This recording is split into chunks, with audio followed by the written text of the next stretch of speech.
I counted every strike. 1, 2, 3. By the 30th slap, my lip was torn open, and the taste of blood coated my tongue.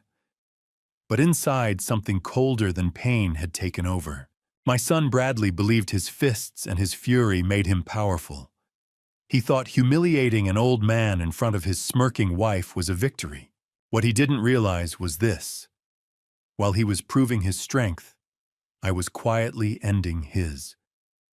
With every blow, I wasn't breaking. I was deciding exactly when his world would collapse. Thanks for staying with me. Before we continue, tell me in the comments where you're watching from. Because this story isn't just about violence. It's about the exact moment someone stops breaking and starts planning. Quick note. This story includes some fictional elements for storytelling and educational purposes. Any resemblance to real people or places is coincidental, but the message behind it is very real. I am Garrison Ford. I am 68 years old. I spent 40 years building skyscrapers in Chicago, fighting unions, winter storms, and city corruption. And this is the story of how I sold my son's house while he was sitting at his desk at work, unaware that his life was about to be demolished. If you have ever been betrayed by the very blood you sacrificed everything for, like this video and subscribe. Let me know in the comments where you are watching from. It was a Tuesday night in February, and the wind off Lake Michigan was sharp enough to cut glass. I parked my 10-year-old sedan 2 blocks away from the Lakeshore Drive mansion because there was no room in the driveway. The driveway was filled with leased Porsches and Range Rovers belonging to people who had never worked a day of hard labor in their lives. I walked against the wind, clutching a small package wrapped in brown paper. It was my son Bradley's 32nd birthday. The house looked magnificent from the outside. It should. I bought it 5 years ago. I paid cash for it after a particularly good year in commercial real estate. I let Bradley and his wife Vanessa live there. I told them it was their home. I never told them that the deed was held by a limited liability company called Bulldog Holdings, solely owned by me. To them, it was a gift. To me, it was a test they were failing miserably. I rang the doorbell. The bass from the music inside was vibrating the heavy oak door. Vanessa opened it. She was 28, beautiful in a plastic-manufactured way, and holding a glass of champagne that cost more than my first car. "Oh, it is you," she said. She did not move aside to let me in immediately. Her eyes scanned my coat. It was a good coat, wool, durable, but it was old. It did not fit the aesthetic of her party. "Happy birthday to Bradley," I said, stepping past her before she could block me. The warmth of the house hit me, carrying the scent of expensive perfume and something sweet and chemical. "He is in the living room, Garrison," she said, not calling me Dad. "Try not to embarrass him tonight. He has important clients here." I walked into the living room. It was crowded. I saw Bradley holding court near the fireplace. He looked good on the surface. Expensive suit, perfect haircut, a glass of scotch in his hand. But I know construction. I know how to spot a hairline fracture in a foundation before the building collapses. Bradley was sweating. His eyes were darting around the room, nervous, erratic. He was laughing too loud. I approached him. "Happy birthday, son." The room went quiet. His friends, a collection of sales directors and influencers, looked at me. I was the anomaly. The old man with calloused hands in a room of manicured fingernails. "Dad," Bradley said. His voice was tight. "You made it." I handed him the package. It was his grandfather's watch, a 1945 mechanical piece that had been in our family for 3 generations. It was not flashy. It did not have diamonds. It was about heritage. It was about time. Bradley took it. He tore the paper. He looked at the old leather case and opened it. He stared at the watch for a second, and then he laughed. A short, cruel bark of a laugh. "Thanks, Dad," he said. He tossed the box onto a side table where empty glasses and used napkins were piled. It slid off the edge and fell into a trash bin filled with discarded wrapping paper. Vanessa giggled. "Oh, Bradley, be nice. Maybe we can sell it at a garage sale." I felt a tightening in my chest. Not anger. Disappointment. The kind of disappointment that tastes like ash. I walked over and retrieved the watch from the trash. I put it back in my pocket. "Can we talk?" Bradley hissed, grabbing my arm. His grip was hard. Too hard. He dragged me toward his home office. The library. I had built those shelves myself. I had installed that mahogany desk. He shoved me inside and locked the door. The music was muffled now. It was just us. "I need money, Dad," he said. He did not waste time. He did not ask how I was. He went straight to the point. I looked at him. "I retired 3 years ago, Bradley. You have a job. You live in a $2 million house for free." "It is not enough," he shouted.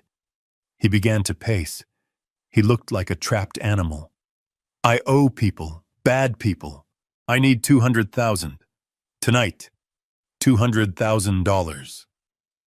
I sat down in the leather chair. I looked at my son. I saw the tremors in his hands. I saw the dilated pupils.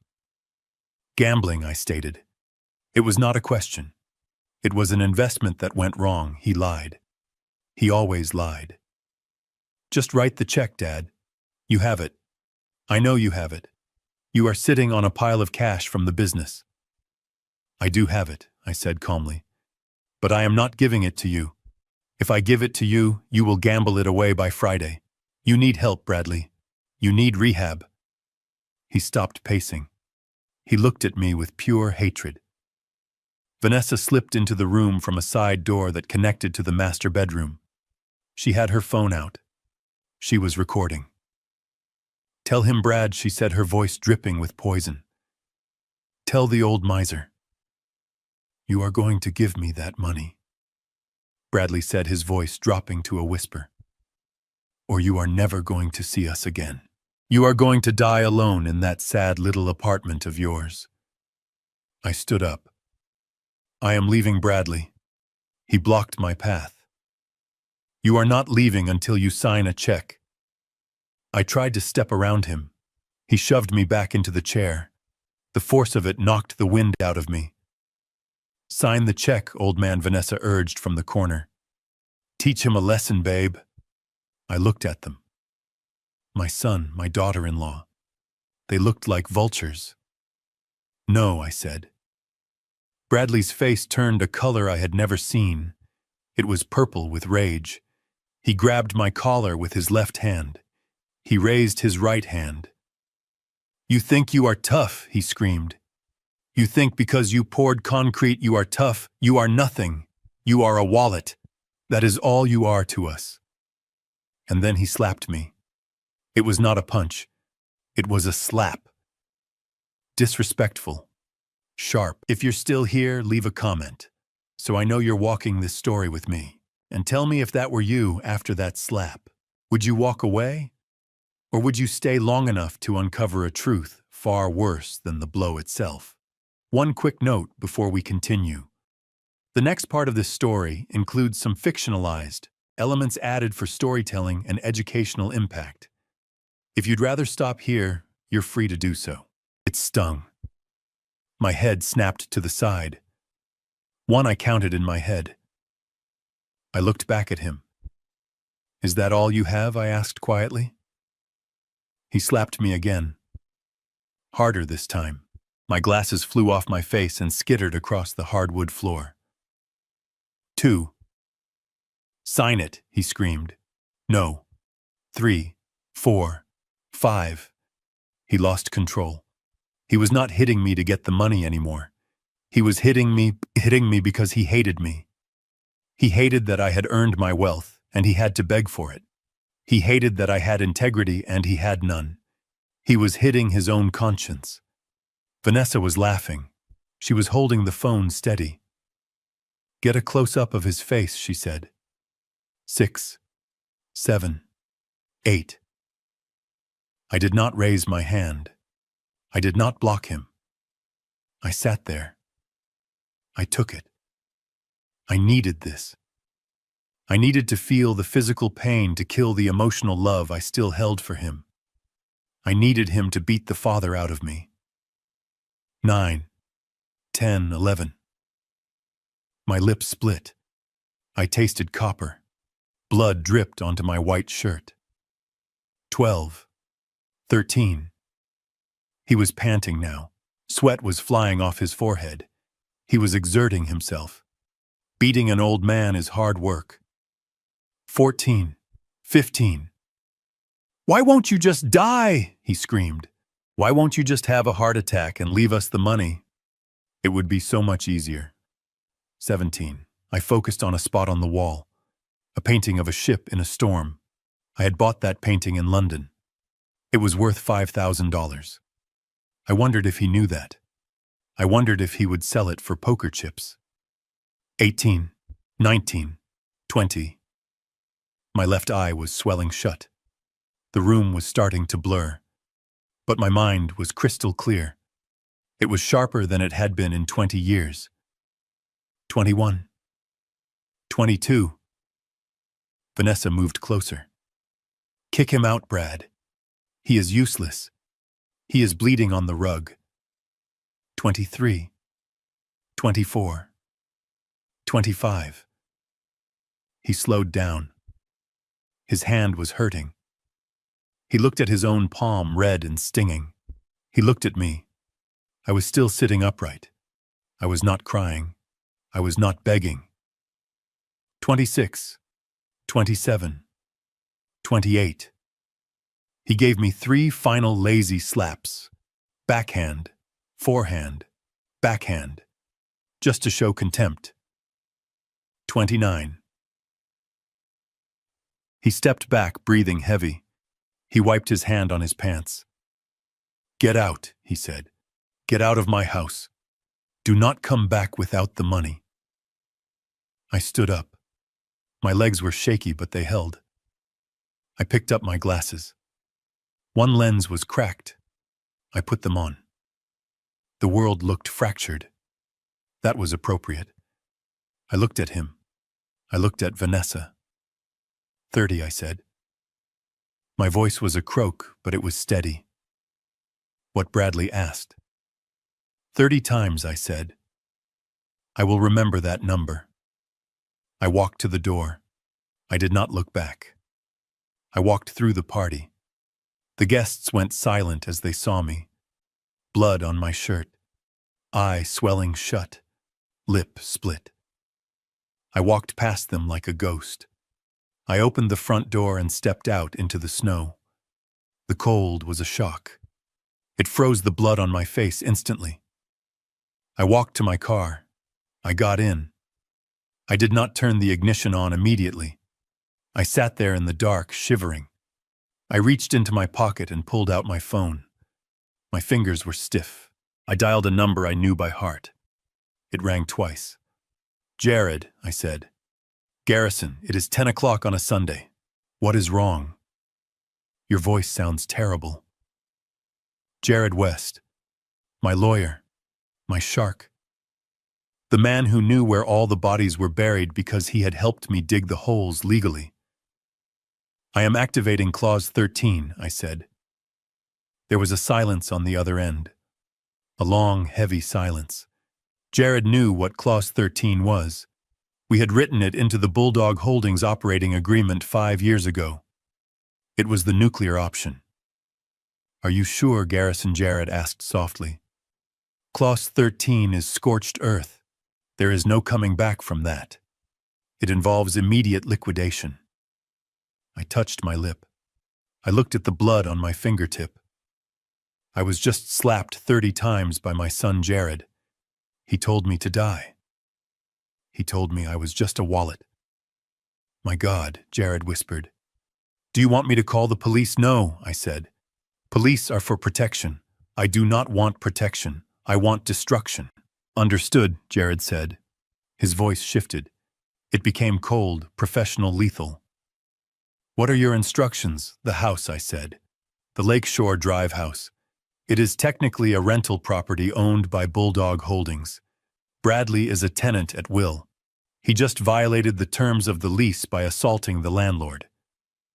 Correct, Jared said. We can evict him. It will take 30 days. No, I interrupted. I do not want an eviction. I want it gone. I want to sell it. Tonight. Tonight, Garrison Real Estate does not work like that. It does if you sell it to the right people, I said. Call Bulldog Flippers. Call that group that buys distressed properties for cash, the ones who buy teardowns. You mean the developers who strip the lots, Jared asked. They will offer you 50 cents on the dollar. You will lose $1 million in equity. I do not care about the money, I said. I want that house sold by noon tomorrow. I want the locks changed before he comes home from work. I want him to put his key in the door and realize he does not own a single brick. I can make some calls, Jared said. I can draft the paperwork tonight.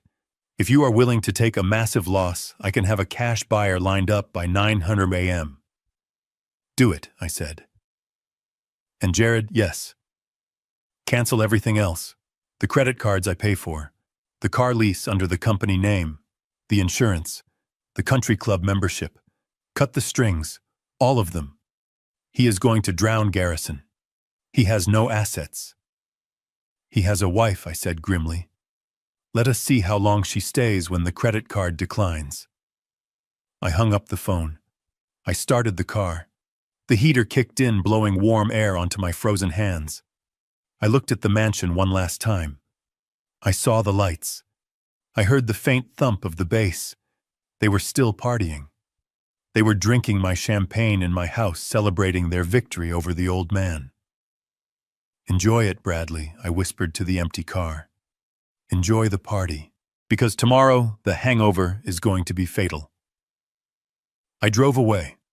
I did not go to a hospital. I went back to my apartment downtown. I cleaned my own wounds. I put ice on my eye. I stared at myself in the mirror. The face looking back at me was bruised and battered, but the eyes were different. The sadness was gone. The hesitation was gone. I sat at my kitchen table and waited for the sun to come up. I did not sleep. I watched the clock. 1945. My father's watch was still in my pocket. I took it out and set it on the table. It was ticking, steady, relentless. At 7:00 a.m. my phone rang. It was Jared. It is done, he said. I found a buyer. A commercial group called Titan Demolition. They want the land. They do not care about the house. They are wiring the funds at 10:00 a.m. They want possession at 12:00 p.m. Perfect, I said. Garrison, Jared warned. This is going to get ugly. When they take possession, they are going to clear the house. They are not going to pack his things in bubble wrap. They are going to use a dumpster. That is exactly what I am counting on, I said. I hung up. I stood up and put on a fresh suit. I tied my tie. My fingers were sore, but I managed. I grabbed my cane. I did not need it to walk, but I liked the weight of it. It was made of hickory, solid, heavy. It was Monday morning. Bradley would be at his office, hungover, trying to hide his gambling debts. Vanessa would be sleeping in until noon, dreaming of spending money she did not have. I checked my watch. 8:00 a.m. The countdown had begun. They had 4 hours left in their paradise, and I was going to enjoy every single second of their eviction. I walked out the door into the Chicago morning. The wind was still howling, but I did not feel the cold anymore. I was on a mission, and God help anyone who stood in my way. I arrived at Jared's office at 8:30 a.m. It was a glass tower in the loop. Jared was waiting for me in the conference room. He had a stack of documents 3 inches thick. You look like you went 12 rounds with a heavyweight, he said, looking at my face. I feel like I won, I replied. He slid the papers across the table. This is the bill of sale. This is the transfer of deed. This is the immediate termination of the lease agreement due to criminal conduct. Sign here, here, and here. I signed. My signature was firm. Garrison Ford, Garrison Ford, Garrison Ford.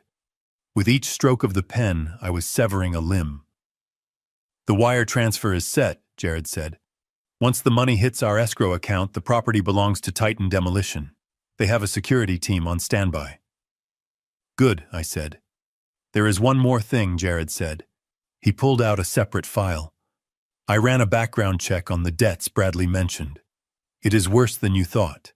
How bad he owes $300,000 to a syndicate out of Cicero. These are not banks, Garrison. These are loan sharks.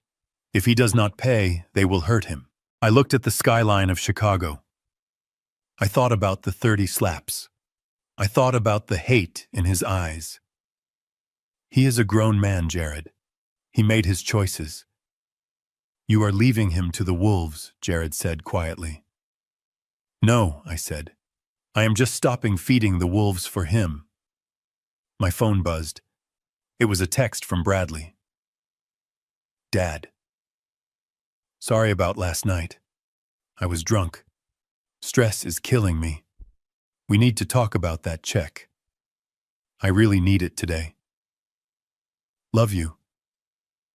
Love you. The audacity. He slapped me 30 times and texted me love you because he needed money. I showed the text to Jared. Do not reply, Jared advised. I am not going to. I said. I am going to let him think I am broken. I am going to let him think I am scrambling to get his money. Let him sit at his desk and sweat. At 9:55 a.m., the wire transfer came through. The house was sold. It was no longer mine. It was no longer his. It belonged to a corporation that viewed it as a tear-down lot. At 10:00 a.m., I got into my car with Jared. We followed the Titan Demolition team. They were driving 3 large black SUVs and a massive dump truck. They looked like a military convoy. We drove north to Lakeshore Drive. The snow was falling harder now. It covered the streets in a white blanket, hiding the dirt, hiding the cracks. But it could not hide what was about to happen. We pulled up to the mansion at 10:45 a.m. The house was quiet. The curtains were drawn. Vanessa was inside sleeping. The lead security officer from Titan Demolition, a man named Brutus who looked like he ate bricks for breakfast, walked up to my car. Mr. Ford, he asked. That is me. We have the deed. We have the writ of possession. Do you want to be the one to knock, or should we? You do it, I said. I will watch from here. Brutus nodded. He signaled his team. 4 men in tactical gear walked up the driveway. They did not ring the doorbell. They did not knock politely. Brutus took out a master key tool. He popped the lock in 5 seconds. The door swung open. The alarm started blaring, a high-pitched scream that cut through the morning air. I rolled down my window. I wanted to hear it. Minutes later, I heard a different kind of scream. It was Vanessa. Get out, get out, who are you? I watched as the security team started bringing things out. They did not carry boxes. They carried armfuls of clothes, shoes, electronics. They walked to the curb and dumped them in the snow. A Gucci bag landed in a slush puddle. A PlayStation 5 crashed onto the concrete. A fur coat was tossed onto a bush. Vanessa ran out the front door. She was wearing a silk robe and slippers. She was screaming hysterically. She tried to grab Brutus's arm. He swatted her away like a fly. Ma'am, this is private property, he boomed. You are trespassing. Remove yourself from the premises or you will be arrested. This is my house, she shrieked. My husband owns this house, Brutus laughed. He held up the deed. Nobody named Ford owns this house, lady. Titan Demolition owns it. And we are clearing the debris. Debris. That is what he called their life. Vanessa pulled out her phone. She was shaking. She dialed Bradley. I sat in my car, warm and dry, and watched the show. My phone did not ring. Bradley was calling her, not me. He was about to find out that his bad day was turning into a catastrophe. The dump truck backed into the driveway. The men started tossing furniture into it. The expensive Italian leather sofa I had paid for, gone. The dining table, gone. It was ruthless. It was efficient. It was beautiful. Suddenly, a black BMW screeched around the corner. It was Bradley. He had left work. He drove up onto the lawn tires, spinning in the snow. He jumped out of the car, leaving the door open. "What are you doing?" he screamed. He ran toward Brutus. "Stop! Stop it!" I watched my son. He looked small. He looked powerless. Brutus stepped in front of him. He crossed his massive arms. "Back off, pal." "That is my stuff," Bradley yelled. "Not anymore," Brutus said. "Anything left in the property after transfer of ownership is considered abandoned. We are trashing it." Bradley looked around frantically. He saw the pile of clothes in the snow. He saw his wife crying on the sidewalk. And then he saw me. He saw my sedan parked across the street. He saw me sitting in the driver's seat watching him. He froze. The realization hit him like a physical blow.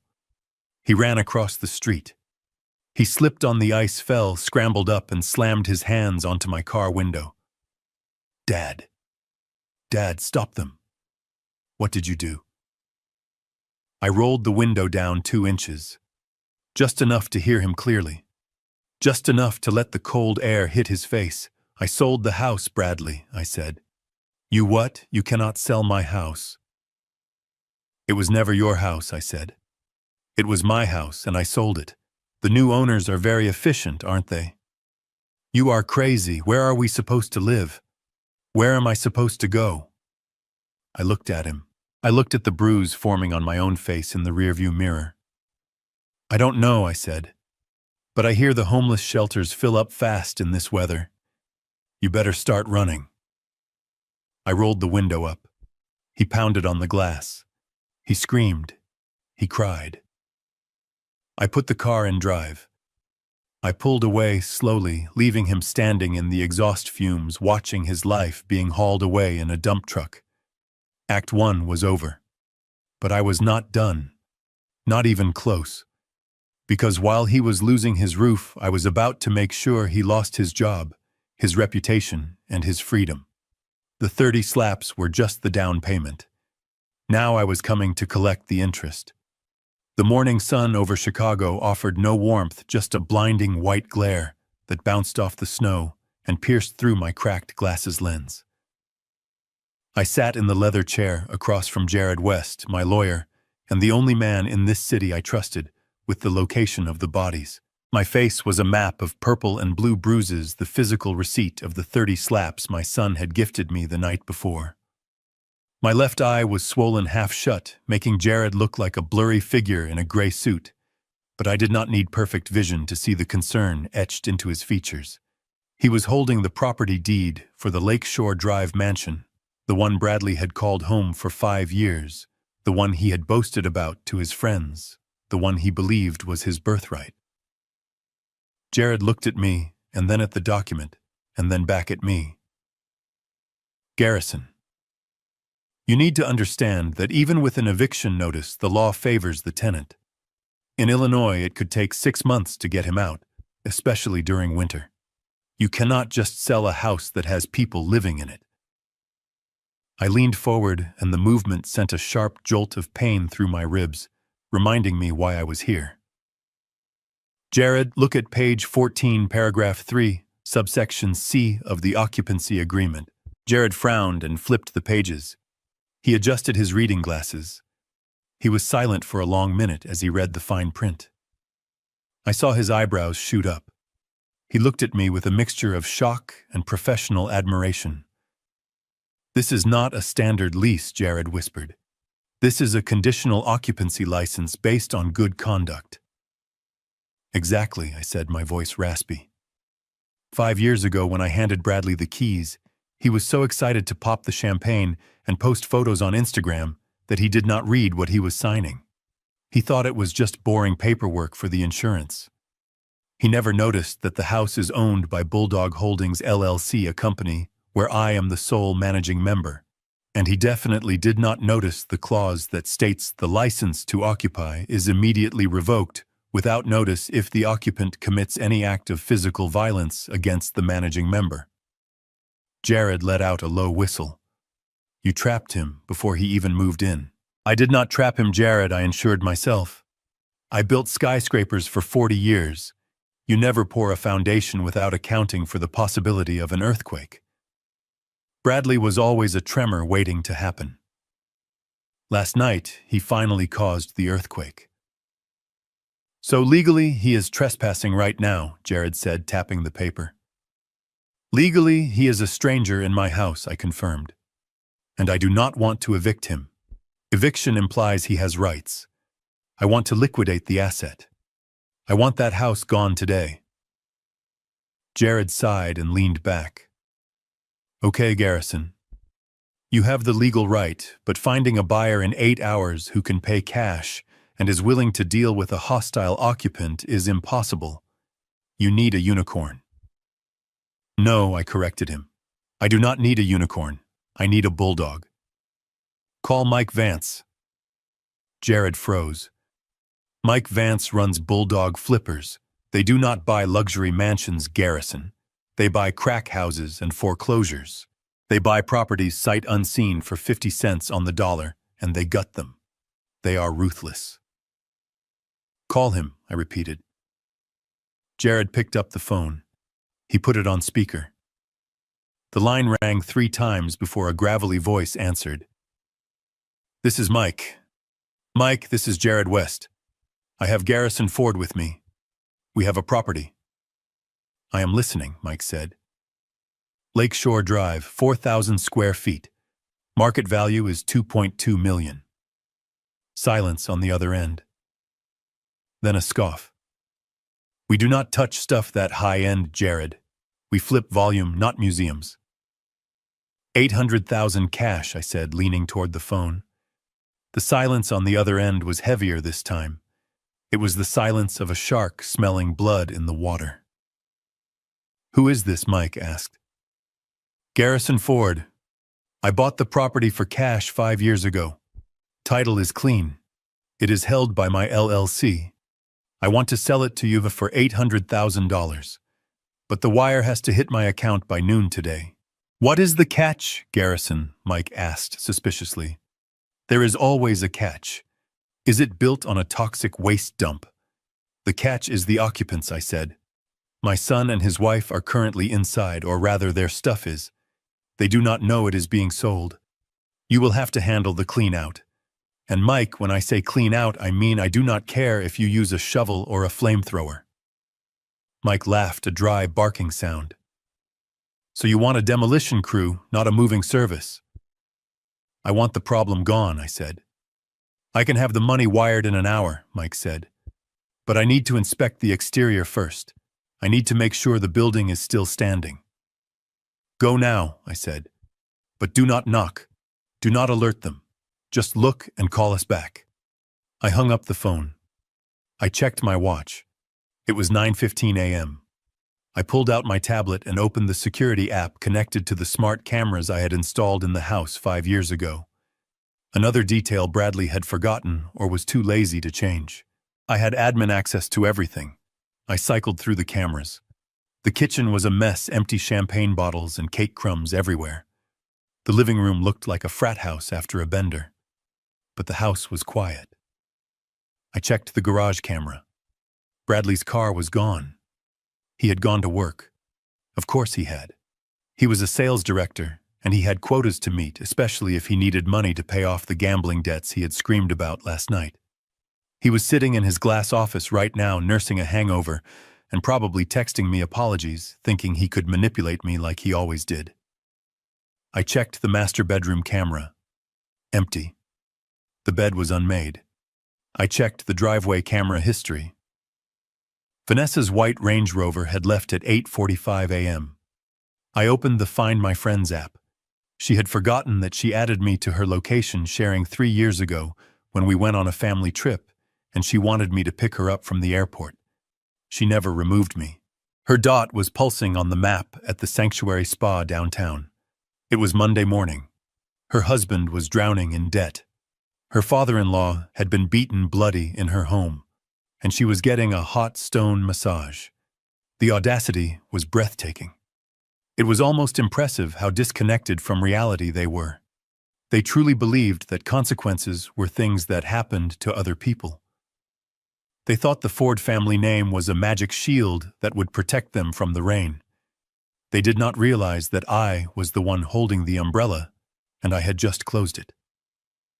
I looked at Jared. They are both out. The house is empty. Jared nodded slowly. He was drafting the bill of sale on his laptop.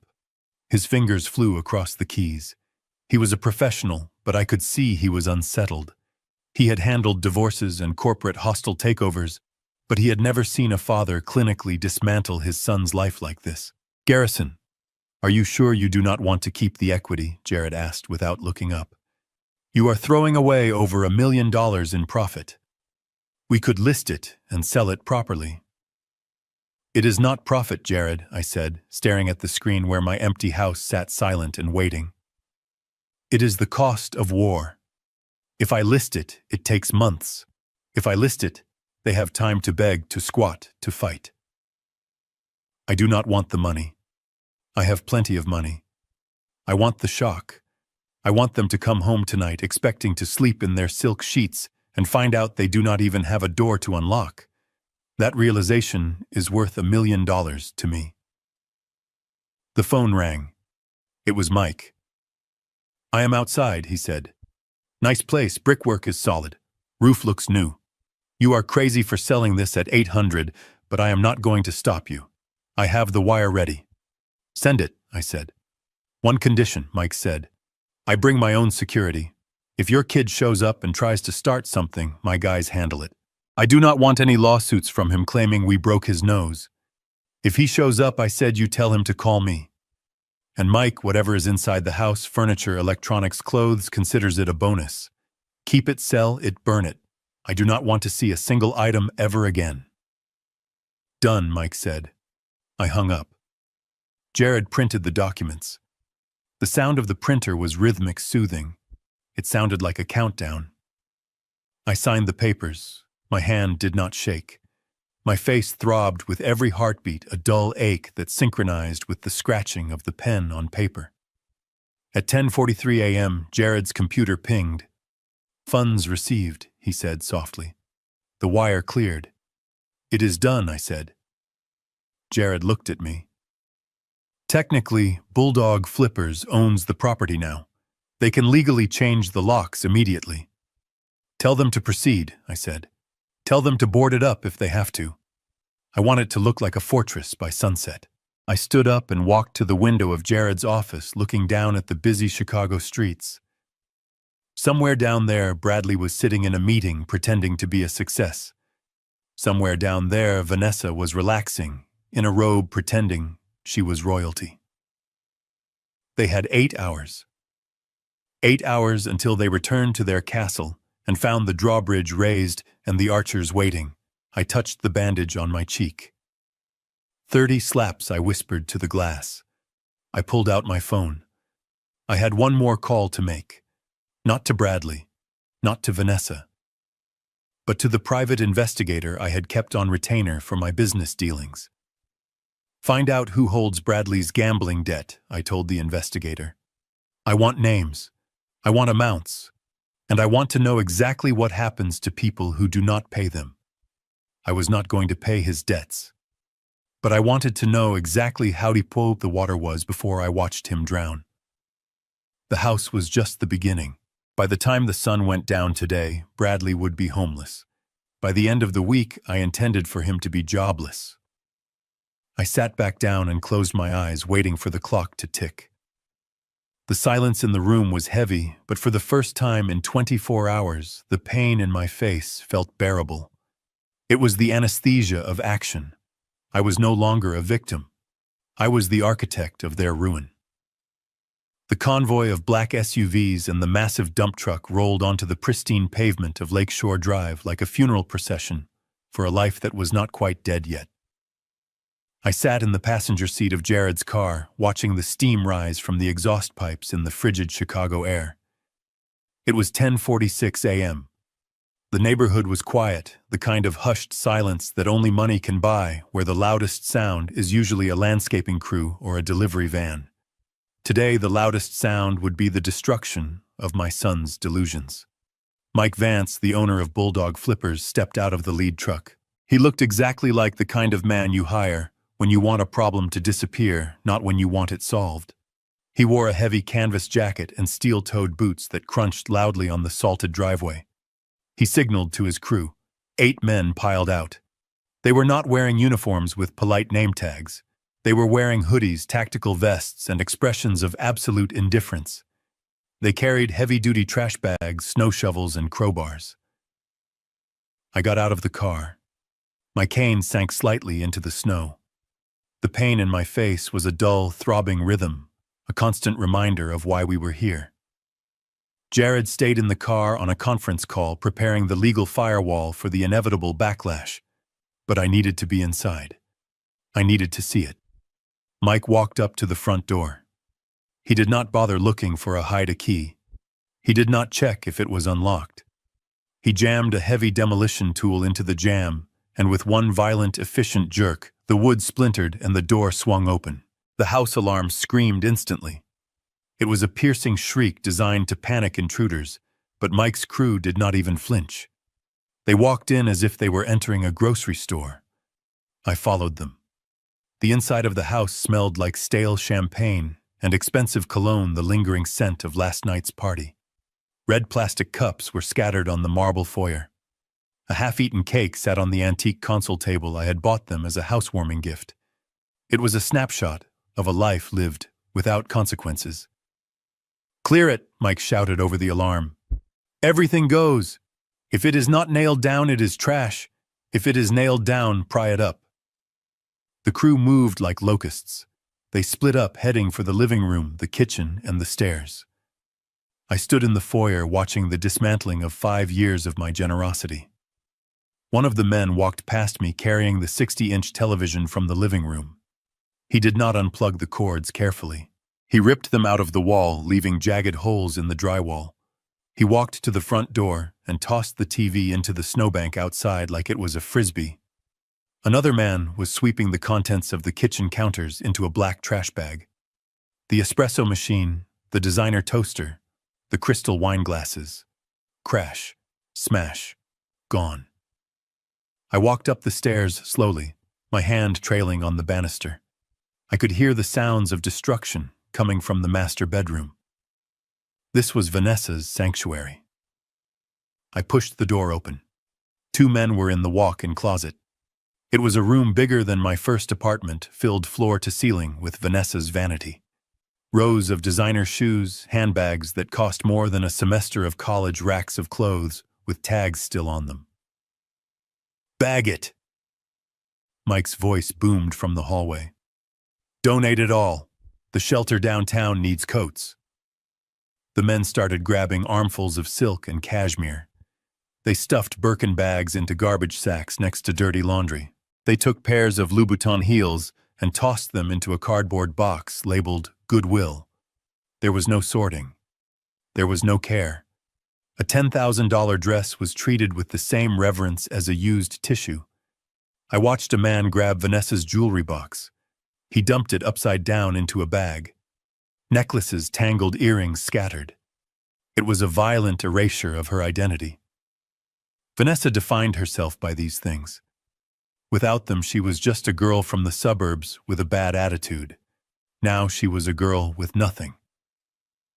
I left them to their work and walked down the hall to the guest room which Bradley had converted into his man cave. This was where he hid when reality got too heavy.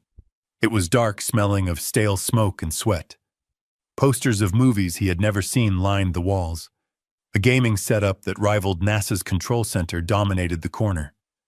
Mike followed me in. "Nice toys," he grunted. "Trash it," I said. Mike nodded to one of his guys. The man grabbed the monitors and the console and carried them out. I walked over to the closet in the corner. Bradley thought he was clever. He thought he had secrets. But I had built this house. I knew every inch of it. I knew that behind the false panel in the closet, there was a wall safe. I had installed it myself years ago, thinking he might use it to store deeds or bonds or maybe family photos. "Open it, Mike," I said, pointing to the panel. Mike didn't ask for the combination. He pulled a drill from his belt. 2 minutes of grinding noise later, the lock mechanism sparked and the heavy steel door swung open. I expected to find cash. I expected to find maybe some chips from the casino. The safe was almost empty. There was no money. Of course there wasn't. Bradley burned money faster than he could earn it.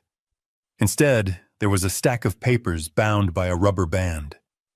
I reached in and took them. My hands were shaking slightly, not from cold, but from adrenaline. I walked over to the window where the winter light was stronger.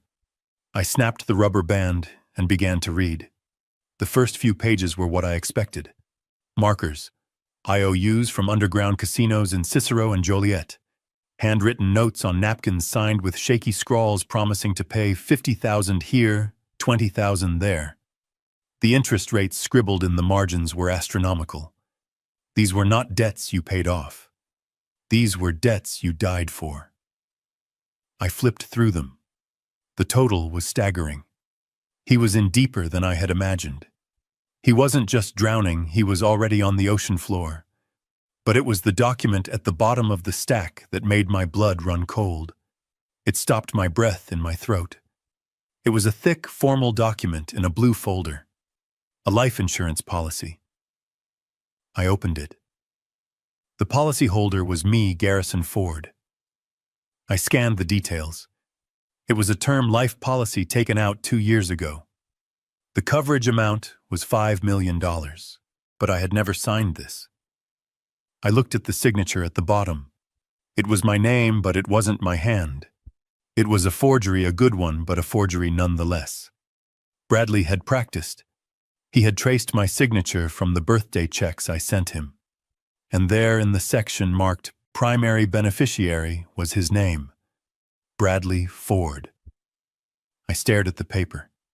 The world around me, the sound of the crew smashing furniture, the alarm blaring, the wind howling outside, it all faded into a buzzing silence. He was betting on my death. He wasn't just waiting for me to die. He was banking on it. He had taken out a policy on his own father, likely paying the premiums with the money I gave him for his mortgage. He was keeping me alive financially so he could cash out when I died physically. The 30 slaps suddenly took on a new meaning. They weren't just a tantrum. They were frustration. "Why won't you just die?" he had screamed last night. It wasn't a figure of speech. It was a business complaint. I was taking too long to expire. My continued existence was inconvenient for his cash flow. I felt a wave of nausea. I had to lean against the wall. Mike stepped closer. "You okay, Mr. Ford?" I handed him the folder. "Look at this." Mike read it. He let out a low whistle. "That is cold. That is ice cold. The kid bet against the house and the house is you." "He forged my signature," I whispered. "He has been paying for this policy for 2 years, waiting for me to have a heart attack or a stroke, or maybe getting impatient enough to cause one." I thought about the stress he put me on constantly. The late-night calls for money. The manufactured crises. He wasn't asking for help. He was trying to spike my blood pressure. "Pack it up," I said, my voice hard as granite. "What about the rest of the stuff?" Mike asked, looking at the few remaining items in the room. "Everything," I said. "Leave nothing. I want this house stripped to the studs. I want the copper wiring out of the walls if you have time. I want him to walk into a shell." I took the papers. I folded them and put them into my inside pocket next to my heart, which was currently hardening into something unrecognizable. This was no longer just about teaching a lesson. This was no longer about tough love. This was self-defense. My son was a predator. A clumsy, desperate predator, but a predator nonetheless, and I had been the prey. I walked out of the room. I walked down the stairs. The house was already transforming. The living room was empty. The rugs were gone, rolled up and thrown into the truck. The curtains were torn down, pooling on the floor like dead skins. In the kitchen, the crew was emptying the refrigerator. They were tossing bottles of expensive wine and jars of gourmet sauce into a trash can. The sound of breaking glass was constant, rhythmic. I walked out the front door. The cold air hit my face again, but this time it felt cleansing. The dump truck was almost full. A mountain of designer clothes, electronics, and furniture sat piled high, ready for the landfill. It was a monument to waste, a monument to their vanity. Jared rolled down his window as I approached the car. "Is it done?" I held up the insurance policy. Jared took it. He read it quickly. His face went pale. "Felony fraud," he said. "Insurance fraud. Identity theft. Garrison. This changes everything. This isn't a civil dispute anymore. This is criminal." "Keep it safe," I said. "We will use it later. Right now I just want to watch the end of the show." I got into the car. We sat there in silence watching the Bulldog crew finish the job. They moved with brutal efficiency. Within an hour the house was empty. It echoed. It was just a shell of drywall and timber. Mike Vance walked out last. He was holding a set of heavy padlocks and sheets of plywood. He walked over to the windows. His men drilled the plywood into the frames. The sound of the drills was loud and final. They covered the bay windows overlooking the lake. They covered the front door's glass panels. The house went blind. Then Mike took the padlock. He looped a heavy chain through the door handles. He snapped the lock shut. He walked over to my car and tapped on the window. "Secured," he said. "Nobody is getting in there without a tank." "Thank you, Mike," I said. "My pleasure. What about the stuff in the truck? You want to sort through it. Maybe save some family photos." I thought about the photos. Photos of Bradley graduating. Photos of his wedding to Vanessa, where I paid for the open bar. Photos of a family that I thought existed, but was really just a long con. "Burn it," I said. "Or dump it. I don't care. Just get it away from me." Mike nodded. He signaled the driver. The massive truck engine roared to life.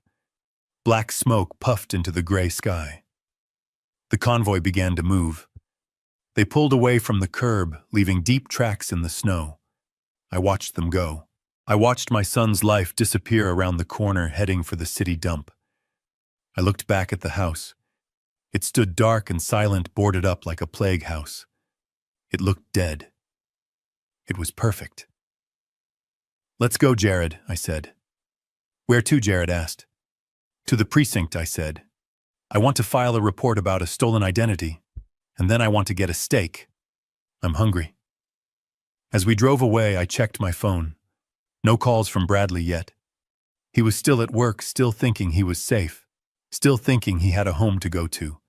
He had no idea that his landlord, his bank, and his father had just foreclosed on his entire existence. The papers in my pocket felt heavy. They were the nail in the coffin. He had bet on my death. Now he was going to have to live with my life, and I intended to live for a very long time just to spite him. The purge was complete. Now it was time for the silence, the long, cold silence before the scream. I leaned my head back against the seat and watched the city pass by. I touched the watch in my pocket. It was still ticking. My time wasn't up. His was. I sat in a high-backed leather booth at Gibson's Bar and Steakhouse, watching the condensation slide down the side of my Scotch glass. The restaurant was dimly lit, filled with the low hum of business deals and political maneuvering. It was a place for power, not for weakness. But as my phone vibrated on the white tablecloth displaying the name Bradley, I prepared to give the greatest performance of my life. I let it ring once, twice, 3 times. I wanted him to picture me unconscious or maybe dead. I wanted his pulse to spike. I wanted him to taste the panic of his golden goose potentially expiring before laying the golden egg. On the 4th ring, I picked up. I did not say hello. I just let out a ragged, wet cough that rattled deep in my chest. It was easy to fake because my ribs actually felt like they had been kicked by a mule. Dad Bradley's voice cracked through the speaker. "Dad, are you there? Oh God, please tell me you are okay." I closed my eyes, leaning my head back against the booth. I conjured the image of a frail, broken old man, the man he thought I was. "Bradley," I whispered, my voice trembling and weak. I am here." "Where are you, Dad?" "I have been calling and calling. I went by your apartment, but you weren't there. Vanessa is freaking out. We are so worried." Liar. He wasn't worried about my health. He was worried that if I wasn't found, his $200,000 check would vanish into the ether of probate court. "I am at the hospital, son," I lied. My voice sounded thin, pitiful. "St. Luke's. The emergency room. They are running scans." My head. "I can't see straight, Bradley. Everything is blurry." There was a pause on the other end. I could hear the background noise of his office. Phones ringing, people typing. He was at his desk, probably huddled in a corner, trying to keep his voice down so his coworkers wouldn't hear him, begging his battered father for cash. "Jesus, Dad," Bradley said, and for a second he almost sounded human. "I am so sorry.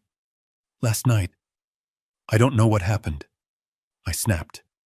"The stress. These guys are pressuring me, Dad. They threatened to hurt Vanessa." "I just lost it. It won't happen again. I swear." It was the classic abuser's anthem. It wasn't me, it was the stress. It won't happen again. I had heard it 1,000 times before, usually followed by a request for a loan to cover a margin call or a car repair. "I know, son," I wheezed, acting the part of the battered, codependent parent. "I know you didn't mean it. You are a good boy deep down." I almost gagged saying it. The scotch burned my throat, washing away the taste of the lie. "Dad, look, I can come down there," Bradley said, his voice shifting gears, urgency creeping in. "I can come to the hospital right now. We can talk to the doctors together." "No," I said quickly, too quickly. I had to dial it back. "No, Bradley. They gave me something. Morphine, I think. I am drifting. If you come here now, I won't make sense. I need to sleep. They said I need to sleep for a few hours before the neurologist sees me." "But Dad," the deadline Bradley pressed. "The guys, they said 5 p.m. If I don't have the money by 5, they are going to come to the house. They are going to hurt us." He was using fear now. He was trying to weaponize my protective instinct.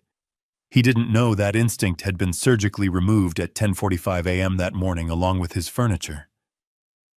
I have the checkbook here, Bradley," I stammered, playing the confused victim. "It is in my jacket pocket. But my hand is shaking so bad.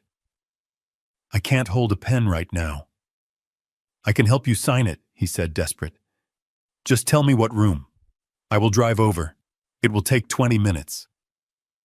I checked my watch. It was 1:15 p.m. If he left now, he would drive past the house. He might see the boarded-up windows. He might see the bulldog trucks finishing up. I needed him anchored at his desk downtown. I needed 2 more hours for Mike Vance to finish welding the steel security doors he had recommended for the back entrance. "Do not come yet," I said, putting a tremor of panic into my voice. "Please, son.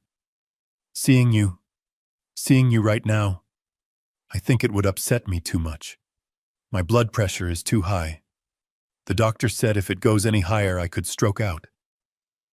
Do you want that?" No, of course not." Bradley backpedaled. Okay, Okay, you rest. I just need a little time, I said. Stay at work. Stay there. Let me close my eyes for 2 hours. I will call you at 3:30. If I feel better, if the medicine works, maybe you can meet me then. Not at the hospital. Maybe at the bank. The bank. The magic word. I heard his breathing change. He saw the finish line. He thought he had me. He thought the old man was folding just like always. Okay, Dad, he said. 3:30. I will wait for your call. I love you, Dad. Get some rest. I hung up. I placed the phone face down on the table. I love you, Dad. The words hung in the air, heavy with hypocrisy. He loved the checkbook. He loved the safety net. He loved the idea of me, but he despised the reality of me. I signaled the waiter. Another scotch, please. And bring the steak. Rare. I had bought myself 2 hours. 2 hours for the cement to dry on his new reality. I pulled up the security feed on my tablet again. The house was unrecognizable. The windows were covered in thick marine-grade plywood painted black to blend in with the night. The front door was gone, replaced by a heavy steel security door that looked like it belonged on a bank vault. Mike Vance wasn't kidding. He was turning the mansion into a fortress. I saw a locksmith installing a new digital keypad on the garage. Bradley's remote clicker would be useless. His key would be a piece of scrap metal. I took a bite of my steak. It was tender, perfectly cooked. I chewed slowly, savoring the flavor. My jaw clicked with every bite, a souvenir from the 30th slap, but I ignored it. At 2:00 p.m., my private investigator texted me. Subject Bradley Ford, debt. Holder Sergei Volkov. Cicero Syndicate. Amount $285,000 principal plus Vijay. Status delinquent. Notes. Volkov is not patient. He breaks thumbs for late fees. He takes collateral for defaults. I stared at the screen. 285,000. He had lied to me even while begging. He told me 200. He was going to take my money and still be short. He was going to gamble the rest, trying to make up the difference and lose it all. He was a dead man walking. And he wanted to drag me into the grave with him. I deleted the text. I was not going to pay Volkov. I was not going to negotiate. That was Bradley's mess. He wanted to be a big shot with his high roller friends. Now he could deal with the big shot consequences. At 3:00 p.m. I asked for the check. I paid with my black card. I tipped the waiter $100. Thank you, Mr. Ford, the waiter said. You look like you have been through a war, sir. I touched the bruise on my cheekbone. It was throbbing, pulsing in time with the city. I have son, I said, standing up and buttoning my coat. But the war is over. Now comes the surrender. I walked out of the restaurant and into the cold afternoon light. The wind had picked up, whipping snow around the skyscrapers. It was a brutal, unforgiving city. It didn't care about your excuses. It didn't care if you were stressed or drunk or entitled. It only cared about what you could build and what you could hold on to. Bradley couldn't hold on to anything. Not his money, not his temper, not his family. I got into my car. I checked the time. 3:25 p.m. It was time to make the call. But not the call he was expecting. I wasn't going to call him to meet at the bank. I wasn't going to call him to come to the hospital. I was going to ghost him. I turned my phone on silent. I tossed it onto the passenger seat. Let him sit there. Let him stare at his phone. Let him watch the clock tick past 3:30, then 3:45, then 4 Sabaro. Let the panic set in. Let him realize that silence is the loudest sound in the world when you are waiting for a lifeline that has already been cut. I started the engine and drove toward the lake. I wanted to be parked down the street when he finally gave up and drove home. I wanted to see his face when he pulled into the driveway and realized that his key didn't just fail to open the door, it failed to open his entire future. The stage was set. The props were in place. The audience of one was ready. Act 3 was about to begin. And this time there would be no intermission. The black winter sky hung low over the neighborhood, suffocating the streetlights in a heavy gloom. I sat in my rental car parked 3 houses down the engine, off the windows, cracked just enough to let the biting wind carry the sound to me. It was 600 p.m. The witching hour. My face throbbed a dull, rhythmic ache under the bandages, but my mind was razor-sharp, focusing on the driveway of the mansion that was no longer ours. A pair of headlights cut through the darkness. Bradley's BMW swerved around the corner, driving too fast on the icy road. He pulled into the driveway, tires crunching on the salted concrete. A moment later, Vanessa's white Range Rover followed, pulling in right behind him. They had arrived together, likely meeting at the end of the street to present a united front for whatever confrontation they thought they were about to have with me. I watched them get out. Bradley slammed his door. He looked disheveled, his expensive coat unbuttoned despite the freezing wind. Vanessa was holding a shopping bag from the spa, her hair perfectly blown out, her face a mask of annoyance. They walked toward the house and then they stopped. The security floodlights I had paid for illuminated the scene with a harsh clinical glare. The house looked like a tomb. The beautiful bay windows were gone, covered by sheets of black-painted marine plywood bolted directly into the frames. The front door, with its custom-leaded glass, was hidden behind a slab of gray steel, a heavy-duty security door that looked like the entrance to a bunker. What the hell? Bradley's voice carried over the wind. Vanessa dropped her bag in the snow. Brad, what is that? Why is the house boarded up? Bradley didn't answer. He ran up the steps. He fumbled in his pocket and pulled out his keys.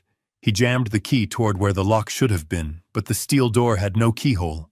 The digital keypad was gone, ripped out, and replaced by a smooth metal plate. He rattled the heavy steel handle.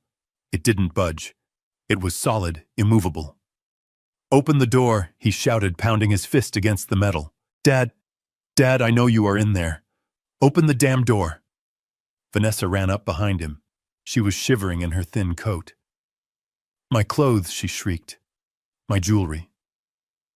Brad, get us inside. It is freezing. Bradley turned his anger on the house. He kicked the door.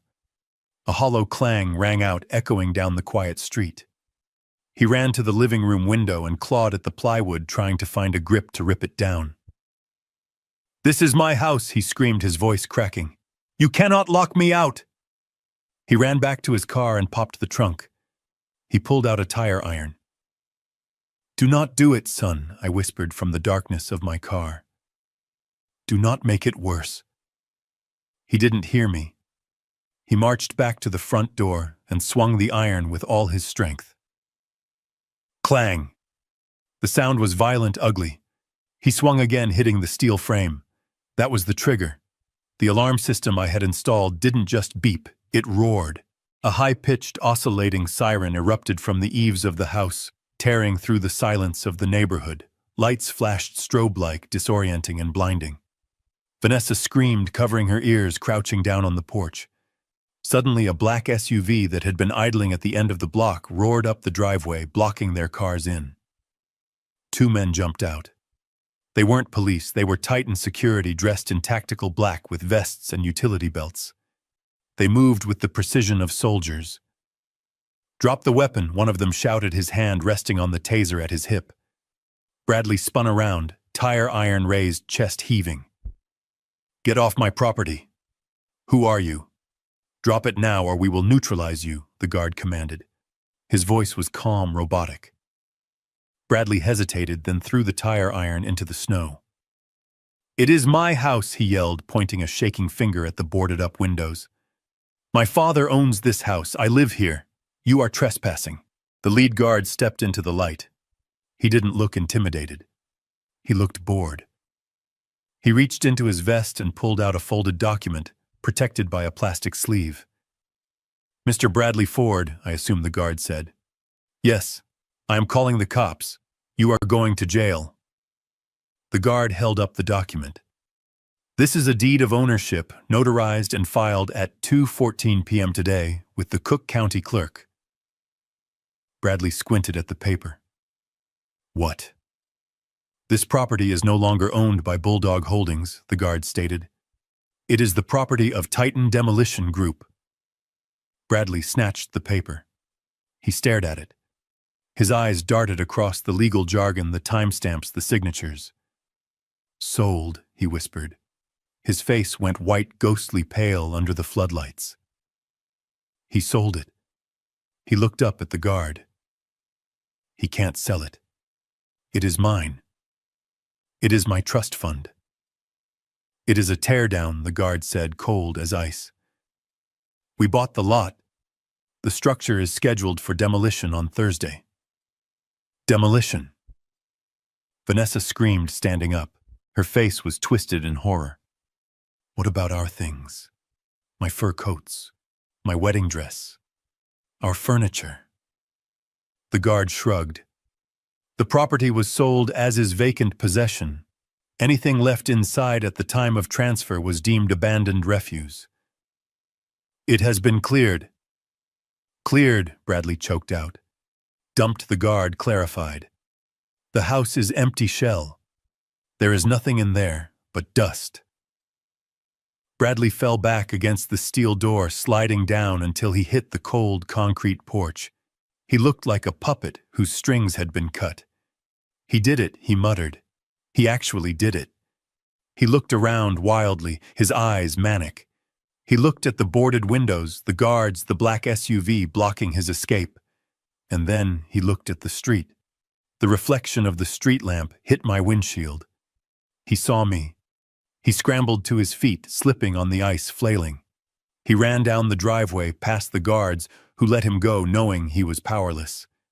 He ran toward my car. "Dad," he screamed. He slammed his hands onto my driver's side window. His face was inches from mine, separated by the glass. I could see the veins in his neck bulging. I could see the terror. "This is my house," he roared, tears streaming down his face, mixing with the snot and the sweat. "You cannot do this. It is my house." I lowered the window 2 inches. The cold air rushed in, carrying the smell of his fear. I looked at him. I touched the bandage on my cheek. "It was never your house, Bradley," I said softly. "It was my house.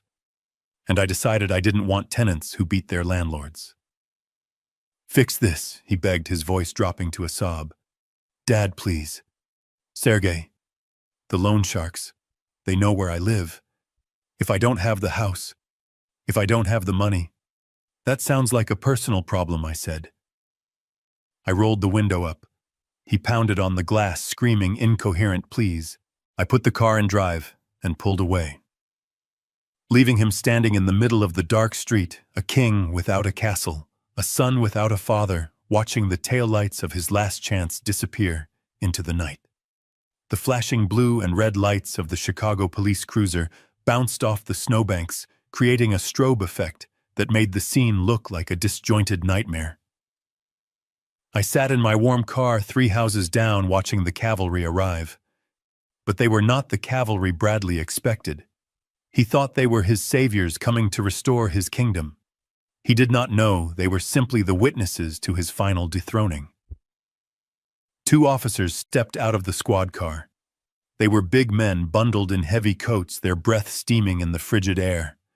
They had their hands resting near their holsters, not because they expected a shootout, but because they were responding to a high-priority alarm call at a multi-million-dollar property.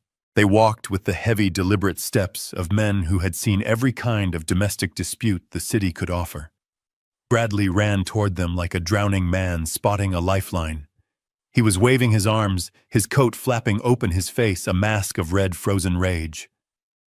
"Officer, thank God you are here!" Bradley screamed, pointing a shaking finger at the Titan security guards, standing like statues on the porch. "Arrest them." They broke in. They changed the locks. They are holding my house hostage. The lead officer, a sergeant with a gray mustache and eyes that looked like they had not slept in a decade, held up a gloved hand. He did not look at the guards. He looked at the hysterical man screaming in the middle of the street. "Calm down, sir," the sergeant said, his voice flat and commanding. "Lower your voice. What is the situation here?" "This is my house," Bradley yelled. He was hyperventilating now, the panic finally overtaking the anger. "I came home from work and these goons boarded up my windows. They stole my keys. They are trespassing. You have to get them out. I want them in handcuffs." The sergeant looked past Bradley at the house. He saw the steel security door. He saw the black plywood bolted over the windows. He saw the Titan security SUV blocking the driveway. It did not look like a break-in.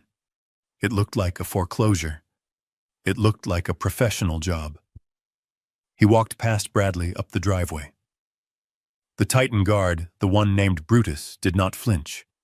He did not reach for a weapon. He simply reached into his tactical vest and pulled out the same plastic sleeve he had shown Bradley. Officer Brutus said calmly, "We are Titan Security. We are contracted by the property owners to secure the site. We have a valid deed and a writ of possession." The sergeant took the papers. He pulled a flashlight from his belt and shone it on the documents. He read them slowly. He checked the dates. He checked the notary stamps. He checked the signatures. Bradley was hovering behind him, hopping from foot to foot in the snow. "Tell them," Officer Bradley spat. "Tell them to get off my property." The sergeant lowered the flashlight. He handed the papers back to Brutus. He turned around slowly to face my son. "Sir, do you have any identification?" the sergeant asked. Bradley blinked. "What?" "Of course I do." He fumbled for his wallet with numb fingers. He pulled out his driver's license. "Here, look at the address. It says right there. 1400 Lakeshore Drive. That is me. I live here." The sergeant took the license. He walked back to his cruiser. He spent 5 minutes on the radio. I could not hear what was being said, but I knew the script. He was running the name against the Cook County Property Records database. He was checking the current title status. 5 minutes is a long time when you are standing in the freezing wind, waiting for the world to right itself. Vanessa was huddled next to Bradley, shivering violently, her teeth chattering. She looked small. She looked broken. The sergeant stepped out of the cruiser. He walked back to Bradley. His demeanor had changed. He was no longer investigating a break-in. He was managing a disturbance. "Mr. Ford," the sergeant said, handing back the license, "according to the county records updated this afternoon, you are not the owner of this property." "What?" Bradley gasped. "That is a mistake. My father owns it. Garrison Ford, and I am his son. I have lived here for 5 years." The sergeant shook his head. "The previous owner was a corporate entity called Bulldog Holdings. The current owner as of 2:14 p.m. today is Titan Demolition Group. Your name is not on the deed. Your father's name is not on the deed." Bradley looked like he had been slapped. He staggered back. "No. No, that is impossible. You have to call my father. He wouldn't do this." "Sir," the sergeant continued, his voice losing its patience, "the paperwork is in order. You are technically trespassing. The new owners have secured the property. If you have a dispute with the sale, that is a civil matter for the courts. Right now, you need to leave the premises." "Leave," Bradley shrieked. "Where am I supposed to go? My stuff is in there." That was the trigger for Vanessa. She pushed past Bradley, grabbing the sergeant's arm. Her eyes were wide, manic. "My things," she screamed. "My closet. I have $50,000 worth of clothes in there. My jewelry, my bags. You have to let me in to get my things. They cannot just lock us out from our own lives." The sergeant looked at Brutus. The guard stepped forward. Officer, the property was purchased as is vacant possession. The contract explicitly states that any personal property remaining on site at the time of transfer is considered abandoned. Refuse. Refuse, Vanessa whispered. The word hung in the air like a curse. We cleared the structure immediately upon possession. Brutus continued, his voice devoid of any empathy. The contents have been removed and disposed of in accordance with city sanitation codes. Disposed of, Vanessa shrieked. Her knees gave out. She collapsed into the snow, not fainting, but crumbling under the weight of the realization. You threw it away. You threw my Hermes bags in the trash. It is in a landfill by now, ma'am, Brutus said. No, Vanessa wailed. She clawed at the snow. My shoes. My wedding dress. My life. The sergeant looked uncomfortable. He was used to domestic violence and drunk drivers, not the destruction of a luxury lifestyle. Look, folks, the sergeant said, trying to de-escalate. If they threw your stuff out, you can sue them for damages. But I cannot let you in. The house is sealed. It is a construction site now. You need to clear the area. You are blocking the road and disturbing the peace. Bradley grabbed the sergeant's lapel. A fatal mistake. You do not understand, he yelled, shaking the officer. You have to arrest them. They stole my life. The sergeant reacted instantly. He slapped Bradley's hand away and shoved him back against the hood of the BMW. Do not touch me, the sergeant barked, his hand resting on his taser. Step back or you go in the back of the car. Bradley froze. The reality of the badge and the gun finally pierced through his entitlement. He raised his hands slowly. He was shaking. Tears were streaming down his face, freezing on his cheeks. He looked at the house. The boarded-up windows stared back like dead eyes. He looked at Vanessa sobbing in the slush, ruining the only outfit she had left. And then he looked at the street again. He pointed a trembling finger at my car. He did this, Bradley screamed, his voice cracking. My father. He is right there. He is watching. The sergeant shone his flashlight at my car. The beam hit my face, illuminating the bruises, the swollen eye, the split lip. I did not look away. I stared right back at the light. The sergeant squinted. He saw a battered old man sitting alone in the dark. He saw the physical evidence of the 30 slaps even from 20 feet away. He lowered the light. He looked back at Bradley, the young, healthy man screaming in the street. He made his judgment. Sir, get in your car and leave, the sergeant said, his voice hard. I am not going to ask again. If you harass that man or try to enter this property one more time, I will arrest you for disorderly conduct and trespassing. But he is my father, Bradley sobbed. I do not care who he is, the sergeant said. Go, now. Bradley stood there for a long moment. He looked at the house. He looked at me. He looked at the ruins of his arrogance. He grabbed Vanessa by the arm and hauled her up. She was limp, dead weight. He shoved her into the passenger seat of the BMW. He got into the driver's side. He started the engine. He revved it aggressively, a final pathetic display of power from a man who had none. He peeled out tires, spinning on the ice, fishtailing dangerously, before speeding down the street, disappearing into the gloom. The sergeant watched him go. He shook his head. He exchanged a few words with Brutus, then got back into his cruiser and drove off, leaving the street silent again. I sat there for a moment longer. The show was over. The stage was cleared. I thought about the Hermes bags in the dump truck. I thought about the gaming console. I thought about the entitlement that had lived in that house. It was all garbage now. My face hurt. My heart hurt. But my conscience was clear. I put the car in gear. I had one more stop to make. The night was young, and the destruction of Bradley Ford was only just beginning. He had lost his shelter. Now he needed to lose his hope. And I knew exactly where to find the man who held the rest of his debt. I drove away, leaving the steel-clad fortress behind. It was no longer a home. It was a monument to consequences. And tomorrow, the wrecking ball would finish the job. I watched the city lights blur past the tinted window of the black Lincoln town car Jared had summoned. We were not going to a steakhouse anymore. The adrenaline had faded, replaced by the throbbing ache in my face and the bone-deep weariness of a man who had just performed an amputation on his own family tree. But the night was not done with me. As we pulled up to the curb in front of Jared's office building downtown, I saw a familiar figure pacing frantically under the street lamps. It was Bradley. Of course it was. He knew Jared was my lawyer. He knew this was the nerve center of my operations.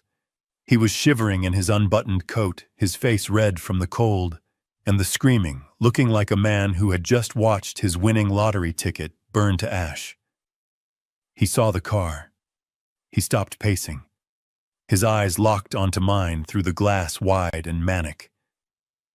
I opened the door. The cold air rushed in, biting at my exposed skin.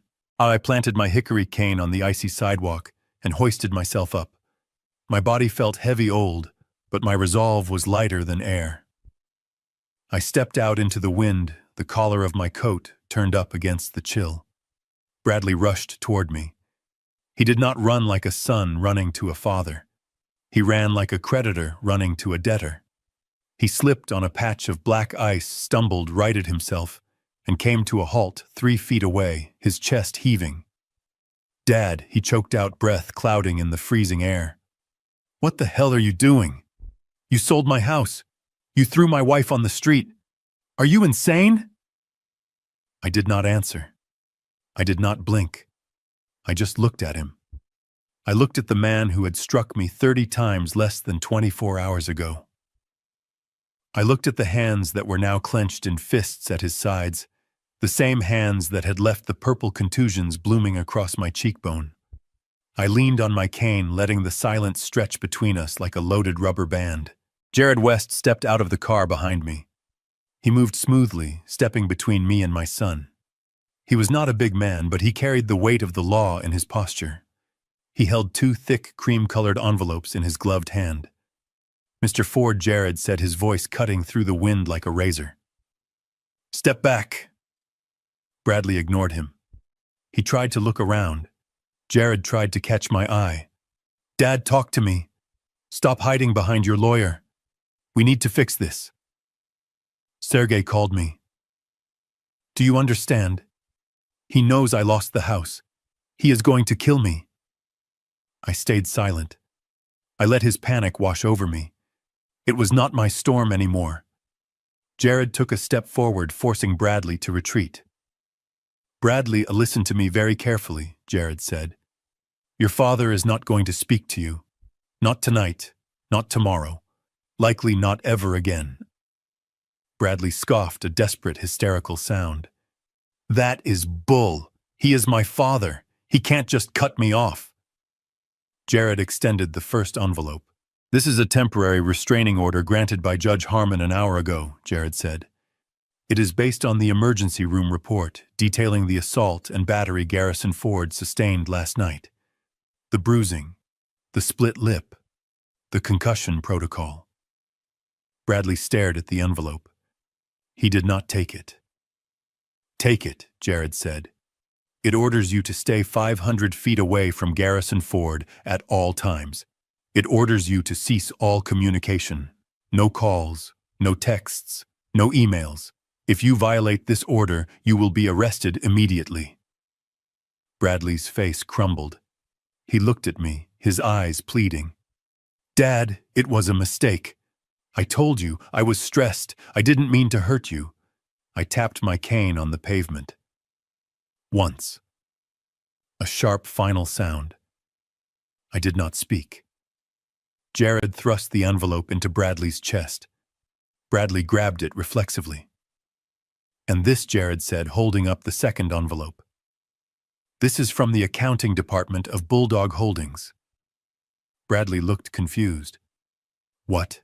"For the past 5 years," Jared explained, his tone dry and clinical, "you have occupied the property at 1400 Lakeshore Drive rent-free. You believed this was a gift. However, there was never a gift letter signed. In the absence of such documentation, the IRS views that free rent as either a loan or taxable income. Bradley blinked. I don't understand. Garrison has decided to classify the past 60 months of unpaid rent, valued at $10,000 a month, as a forgiven debt, Jared said. I saw the moment the math hit Bradley's brain. 60 months. $10,000 a month. $600,000. Forgiven debt is considered taxable income by the IRS. Jared delivered the kill shot. This envelope contains a Form 1099-C cancellation of debt. We are filing it with the IRS tomorrow morning. You now owe federal and state income taxes on $600,000 of income for this tax year. Bradley's jaw dropped. No. No, you can't do that. That is hundreds of thousands of dollars in taxes. I don't have that kind of money. Then I suggest you get a good accountant, Jared said, or a good public defender, because the IRS is far less forgiving than your father was. Bradley looked at the two envelopes in his hands. One ordered him to stay away. The other buried him in debt he could never pay. He looked up at me. Tears were freezing on his face now. Why, he whispered. Why are you doing this? I looked at him one last time. I touched the bruise on my face. I remembered the count. 29. 30. I turned my back on him. I got back into the car. I slammed the door, shutting out the cold, shutting out the wind, shutting out my son. Jared got in the driver's side. He locked the doors. Drive, I said. As we pulled away, I looked in the side mirror. Bradley was standing alone on the sidewalk, clutching the envelopes to his chest, illuminated by the harsh yellow streetlights. He looked small. He looked defeated. He looked like a stranger. I felt a tear run down my good cheek. I wiped it away, angry at myself. I wasn't crying for him. I was crying for the time I had wasted protecting a man who would have happily watched me bleed. The restraining order was the shield. The tax bill was the sword. I had armed myself with the law, and I had struck back with the precision of a demolition expert. But the night wasn't over. Bradley was ruined, but the vultures were still circling. He had mentioned Sergei, the loan shark. Bradley was desperate, and a desperate man with a gambling addiction and a death threat hanging over his head does dangerous things. Where to now? Jared asked, his voice soft. My new apartment, I said. I need to sleep. But I knew I wouldn't sleep. I knew Bradley wouldn't go to a hotel. He wouldn't go to a shelter. He would go to the only person left who he thought he could manipulate. He would go back to Vanessa. And when he realized she had abandoned him too, when he realized he was truly, completely alone, that was when the real danger would begin. I watched the city pass by steel and glass and concrete. Strong things, durable things, things that didn't break when you hit them. I needed to be like them. I checked my watch. 8:00 p.m. The game was entering the final quarter, and I was going to make sure the clock ran out on him, not me. I wasn't in the room with them when they checked into the Starlight Motel on the outskirts of the city, but I did not need to be. I knew the script by heart because I had spent 30 years watching them rehearse it. They did not go to the Four Seasons. They did not go to the Ritz. They went to the only place that accepted cash and did not ask for a credit card pre-authorization because Bradley's cards were already dead plastic. The Starlight was a place where dreams went to die on synthetic bedspreads that smelled of stale smoke and regret. It was fitting. It was. My private investigator later filled in the blanks with security footage and witness statements from the night clerk, but I could imagine the scene with crystal clarity. Bradley likely parked the BMW in the shadows, hoping the repo man would not spot it before morning. Vanessa would have walked into the room wearing her ruined spa clothes, clutching her purse like it was the crown jewels, looking at the peeling wallpaper with the horror of a queen exiled to a dungeon. "This is it," she would have screamed. "This is where we are staying." "Are you kidding me, Bradley?" "It is just for one night," Bradley would have pleaded, his voice cracking with exhaustion. "Just until I sort this out. I will call the bank in the morning. It is a mistake. Dad is just throwing a tantrum. He will calm down." He was still lying. Even at rock bottom, he was trying to dig a basement. The conflict started when they tried to order food. They were hungry. They were cold. They wanted comfort. Bradley pulled out his phone to order delivery. He tapped in the order. Pizza. Wings. Expensive comfort food. Transaction declined. He tried another card. The corporate Amex I let him use for business expenses. Declined. Account closed by administrator. He tried his personal debit card, the one linked to the account where I deposited his salary for the no-show job at the subsidiary. Insufficient funds. Vanessa watched him. She sat on the edge of the bed, refusing to take off her coat. She watched his thumb hitting the screen harder and harder, as if force could generate credit. "It is not working, is it?" she asked. Her voice was not hysterical anymore. It was cold. It was the voice of a woman calculating her exit strategy. "The system is down," Bradley lied. "Stop lying," she snapped. She stood up and grabbed his phone. She opened his banking app. She forced his face in front of the screen to unlock it. She scrolled. She looked at the zeros. She looked at the overdraft fees. She looked at the transaction history. "Where is the money, Brad?" she demanded. "You told me you had 50,000 in savings. You told me you were getting a bonus." "I spent it," he muttered. "On what?" "On things. On debts." "Gambling," she whispered. "You gambled it." And then she scrolled further. She saw the deposits. Monthly transfers from Garrison Ford. Monthly transfers from Bulldog Holdings. She saw the payments for the Range Rover. She saw the payments for her gym membership. She looked up at him, and the realization hit her harder than the cold wind outside. "You do not pay for anything, do you?" she said. "Your dad pays for everything. The car, the house, the insurance, even my phone bill." "He helps out," Bradley defended weakly. "He is my father.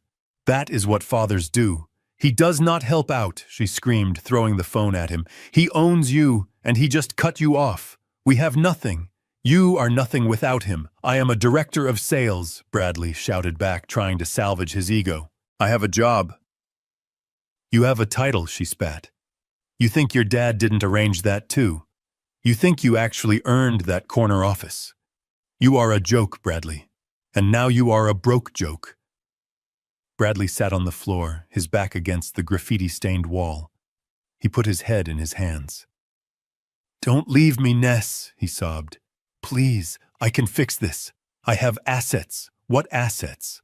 "The clothes in the dumpster." "I have the watch," he said. He fumbled with his wrist.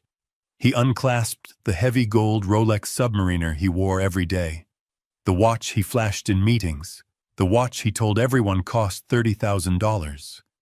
"Take it," he said, holding it out to her. "Sell it. It is worth 20 grand easy. Take it and get a hotel room. I will sleep in the car. Just don't leave me." Vanessa looked at the watch. It glittered in the flickering fluorescent light of the motel room. It looked heavy. It looked expensive. She took it. She weighed it in her hand. She looked at him with a mixture of pity and disgust. "You are pathetic," she said. She put the watch in her purse. She didn't say thank you. She didn't say I love you. She sat back down on the bed and stared at the door. Bradley thought he had bought her loyalty for one more night. He thought the watch was his salvation. He didn't know that the watch was a fake. "I knew. I was there when he bought it in Chinatown 5 years ago for $200. He wanted to look rich without spending the money. It was the perfect metaphor for his life. A shiny exterior with cheap plastic gears inside. He fell asleep eventually. The exhaustion, the stress, the adrenaline crash. It all took him down. He passed out on the floor, curled up in his coat near the radiator. That was when Vanessa made her move. I can picture it perfectly. The silence of the room broken only by Bradley's snoring. Vanessa standing up. She didn't pack a bag because she had no bag to pack. All her things were gone, but she still had her survival instinct. She walked over to Bradley's sleeping form. She didn't look at his face. She reached into his coat pocket. She pulled out his wallet. She took the $60 in cash he had left. She took his driver's license just to be cruel. Then she reached into his other pocket and took the keys. Not the keys to the BMW. The BMW was leased in my name, and she knew I would report it stolen by morning. She took the keys to the white Range Rover. That car was the only thing I had foolishly put in her name as a wedding gift. I paid the monthly notes, but the title was hers. It was the only asset she had left. She walked to the door. She opened it quietly, letting in the sliver of orange streetlight. She looked back at her husband one last time. She didn't leave a note. She didn't leave an apology. She just left. She walked out into the parking lot. She got into the Range Rover. She started the engine. She didn't turn on the headlights until she was on the main road. She drove away, leaving Bradley alone on the floor of a cheap motel with nothing but the clothes on his back and a debt he couldn't pay. When she got to the pawn shop the next morning to sell the Rolex, she would find out it was worthless. She would scream. She would probably throw it in the gutter. But for now, she drove into the night thinking she had won a small victory. She was wrong. She hadn't won anything. She was just running away from the blast radius. I sat in my apartment staring at the city skyline. My phone buzzed. It was a notification from the tracking device on the Range Rover. Vehicle moving. Heading west on I-90. Speed. She was running. Good. That left Bradley alone, completely exposed. When he woke up in that motel room, he would reach for his wife and find empty air. He would reach for his watch and find a bare wrist. He would reach for his car keys and find an empty pocket. He would realize that the only person who had ever actually stuck by him was the father he had slapped 30 times, and he would realize that bridge wasn't just burned, it was nuked. I took a sip of water. My throat was dry. The silence in my apartment was heavy, but it was clean. It was the silence of order. Tomorrow, the real pain would start for him. Tomorrow, the loan sharks would realize he had lost his collateral. Tomorrow, his boss would receive the dossier I had compiled about his embezzlement of company expense accounts. But for tonight, I just watched the dot on the map move away, and I waited for the sun to rise on a brand new world. A world where Bradley Ford was about to learn that rock bottom has a basement. Tuesday morning broke over Chicago with a gray, oppressive sky that matched the color of the pavement. I was sitting in my new penthouse apartment overlooking the river, sipping black coffee and monitoring the police scanner apps and local news feeds. I knew Bradley. I knew his patterns. After waking up alone on the floor of the Starlight Motel, realizing his wife had abandoned him and his bank accounts were frozen, he would do the only thing he knew how to do. He would go to work. He would put on his wrinkled suit, splash cold water on his face in the motel sink, and drive his BMW into the city, hoping that the glass walls of his office would protect him from the reality of his life. He believed his job was his sanctuary. He believed his title of director of sales gave him immunity. He thought that as long as he was wearing a tie and sitting behind a desk, he was safe from the consequences of his actions. He was wrong. The corporate world does not offer sanctuary. It offers liability management. And Bradley Ford was about to become a massive liability. My private investigator had informed me at 8:00 a.m. that 2 black SUVs had been spotted idling outside the boarded-up mansion on Lakeshore Drive. Men had gotten out. They had inspected the steel door. They had looked at the Titan demolition signs. These were not curious neighbors. These were Sergei Volkov's associates. They were debt collectors who did not work on commission. They worked on intimidation. They saw the house. They saw the plywood. They realized instantly that their collateral, the $2 million asset Bradley had undoubtedly bragged about owning the asset he had likely pledged against his $285,000 gambling debt, had evaporated overnight. They did not call him. They did not text him. They drove straight to the financial district. I wasn't there to see it, but I received the play-by-play from my contacts in the building security. At 10:15 a.m., Bradley was in the middle of a team meeting in the main glass-walled conference room. He was trying to project confidence, trying to pretend he hadn't spent the night on a dirty carpet, trying to pretend his father hadn't erased his existence. The elevator doors on the 40th floor dinged. 2 men stepped out. They were not wearing business suits. They were wearing leather jackets and expressions that made the receptionist drop her phone. They didn't stop at the desk.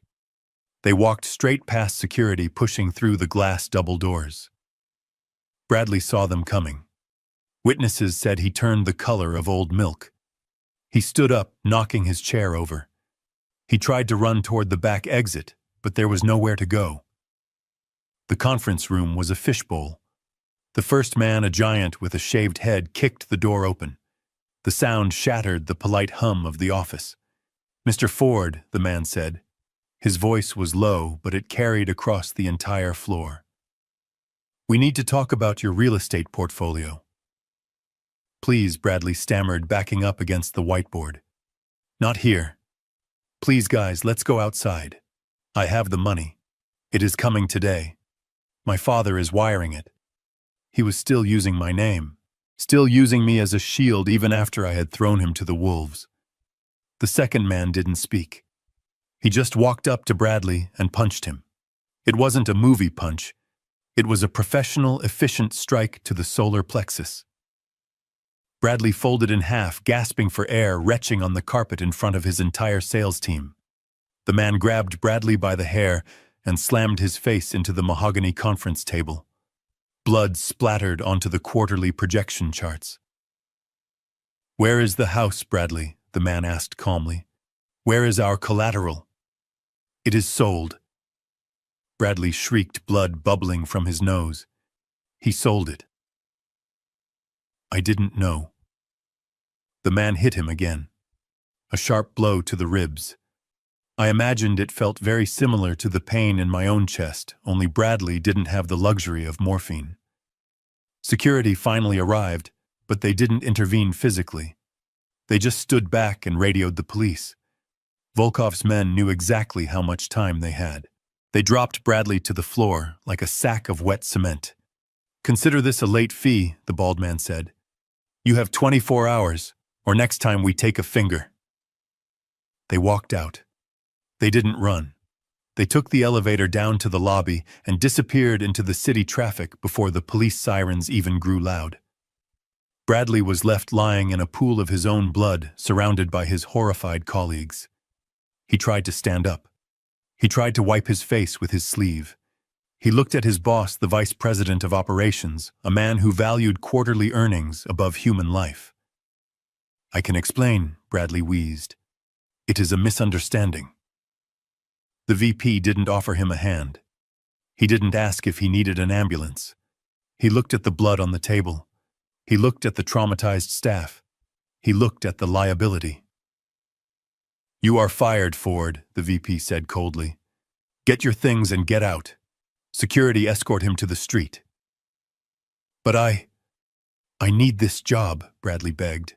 "You brought the mob into my office," the VP snapped. "You are done. You are blacklisted. Get him out of here before the cops arrive. I don't want them interviewing my staff." 2 security guards grabbed Bradley by his arms. They didn't let him pack a box. They didn't let him grab his coat. They dragged him through the lobby past the staring eyes of the people he used to boss around and threw him out onto the sidewalk. He landed on the concrete right where the smokers stood. He was bleeding. He was unemployed. He was homeless. And he had a death mark on his head. My phone buzzed. It was a text from Jared. Incident at the office. He is out. Terminated for cause. Police report filed for assault, but suspects fled. Bradley is on the street. I walked to the window of my penthouse. I looked down at the city. It was ruthless. It was beautiful in its cruelty. He had lost the roof over his head at 6:00 p.m. yesterday. He had lost his wife at 3:00 a.m. this morning. And now, at 10:30 a.m., he had lost his identity. He was no longer Bradley Ford, the successful executive. He was just a guy who owed money to the wrong people. I took a sip of coffee. It tasted bitter but good. He was stripped bare. He had nothing left to hide behind.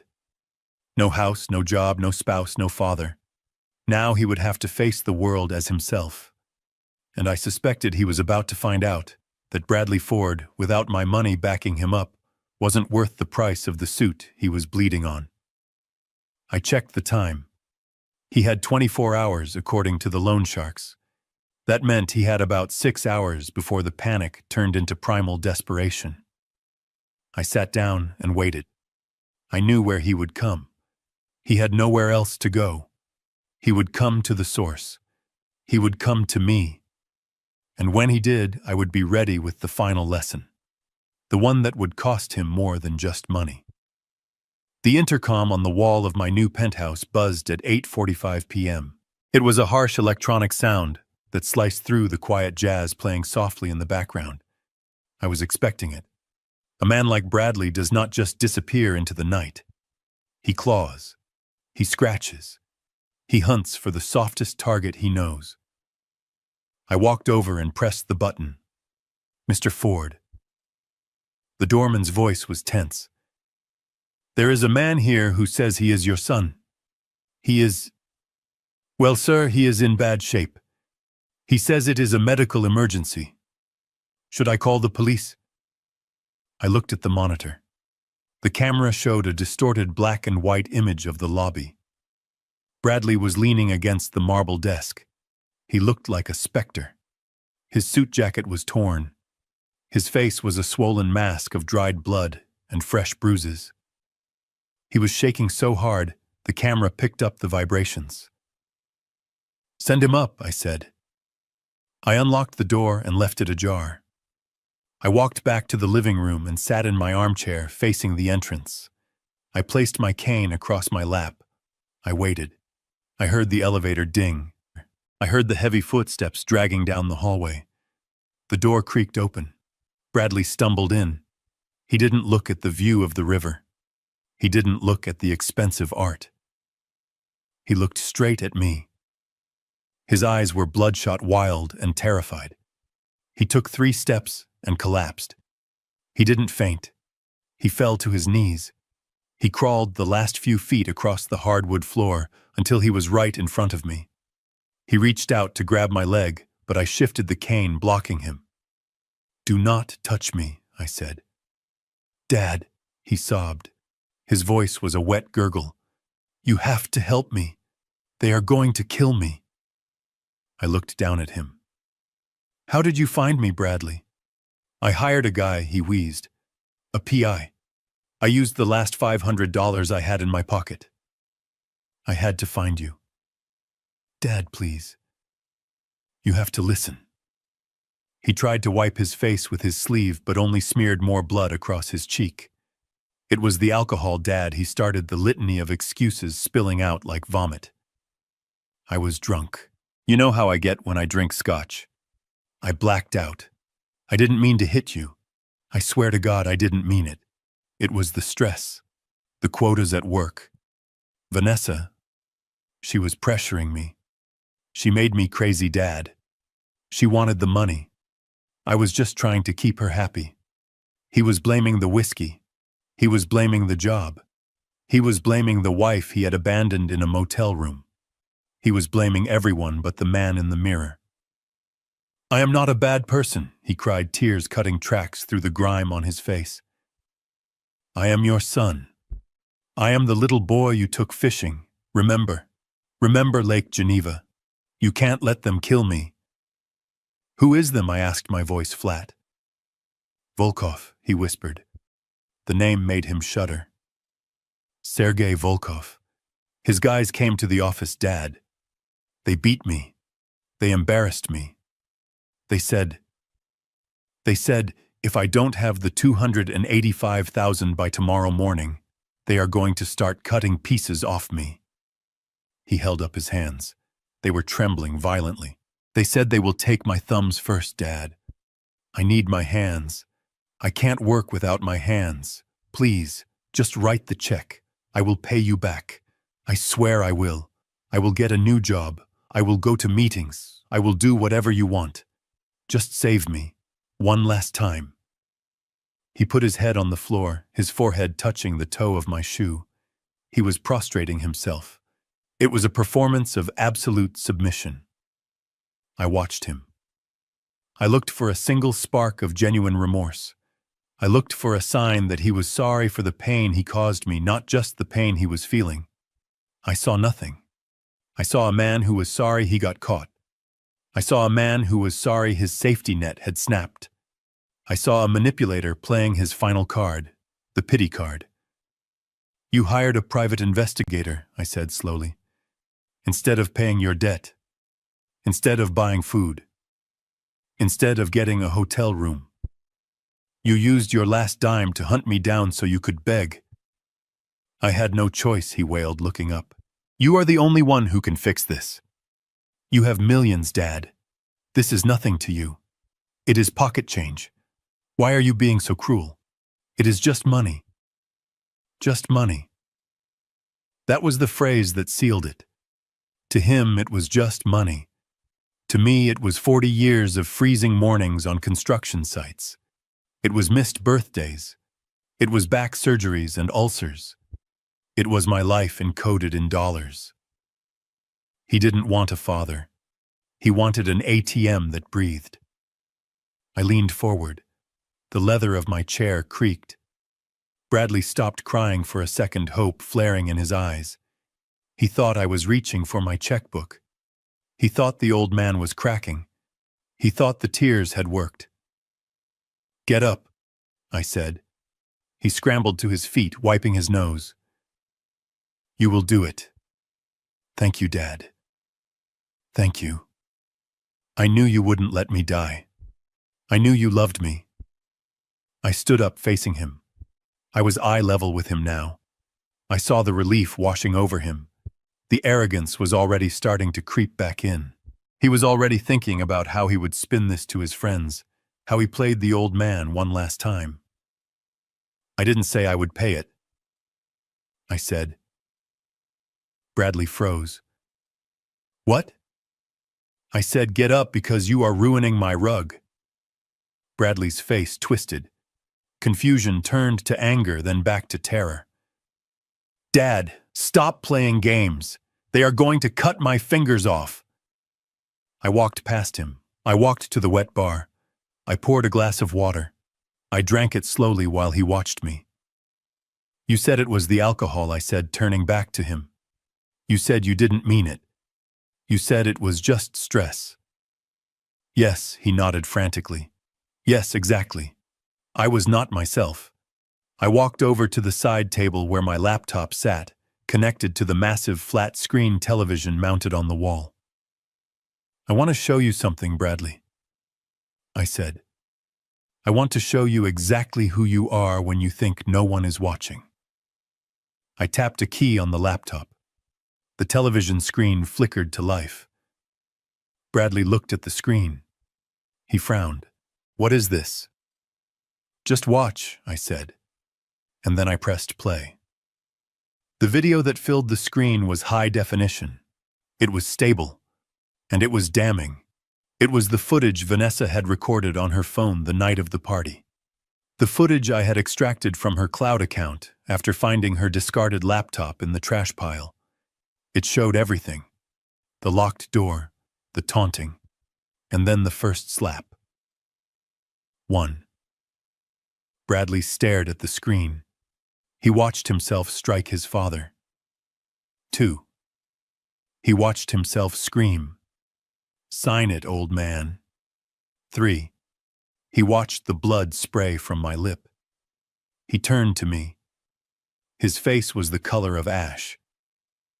"Dad, turn it off." "No," I said. "We are going to watch all 30. And then I'm going to tell you what I did with this video 10 minutes before you walked in the door."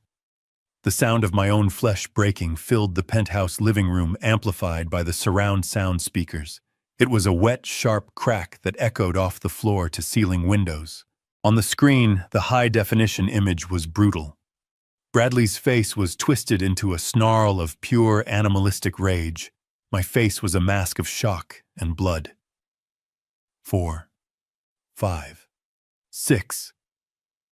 Bradley covered his ears. "Stop it!" he screamed. "Turn it off! I cannot watch this." "You are going to watch it," I said, my voice cutting through the noise of the recording. "You enjoyed doing it. You should enjoy seeing it." 7, 8, 9. He fell back against the wall, sliding down until he was sitting on the floor while hugging his knees. He looked like a child hiding from a thunderstorm, but there was no thunder here, just the evidence of his own cruelty. "Where did you get this?" he whispered. "Vanessa. She recorded it. But she has the phone." "She does," I said, watching the screen as the virtual Bradley delivered a backhand that sent my glasses flying. "But she left her laptop behind in the purge. She threw it in the trash pile with the rest of her life. She forgot that her cloud account syncs automatically. She wanted a souvenir of her husband putting the old man in his place. Instead, she gave me the hammer to nail your coffin shut." 10, 11, 12. The violence on the screen was relentless. It wasn't a fight. A fight implies two people participating. This was a beating. This was elder abuse. This was a felony in 4K resolution. Bradley looked up at me. His eyes were streaming tears. "Dad, please. I see it. I see I was a monster. I admit it. I am sorry. I will go to counseling. I will do anything. Just turn it off and write the check. Volkov. He is probably on his way here. He tracked my phone. If he finds me here and I don't have the money..."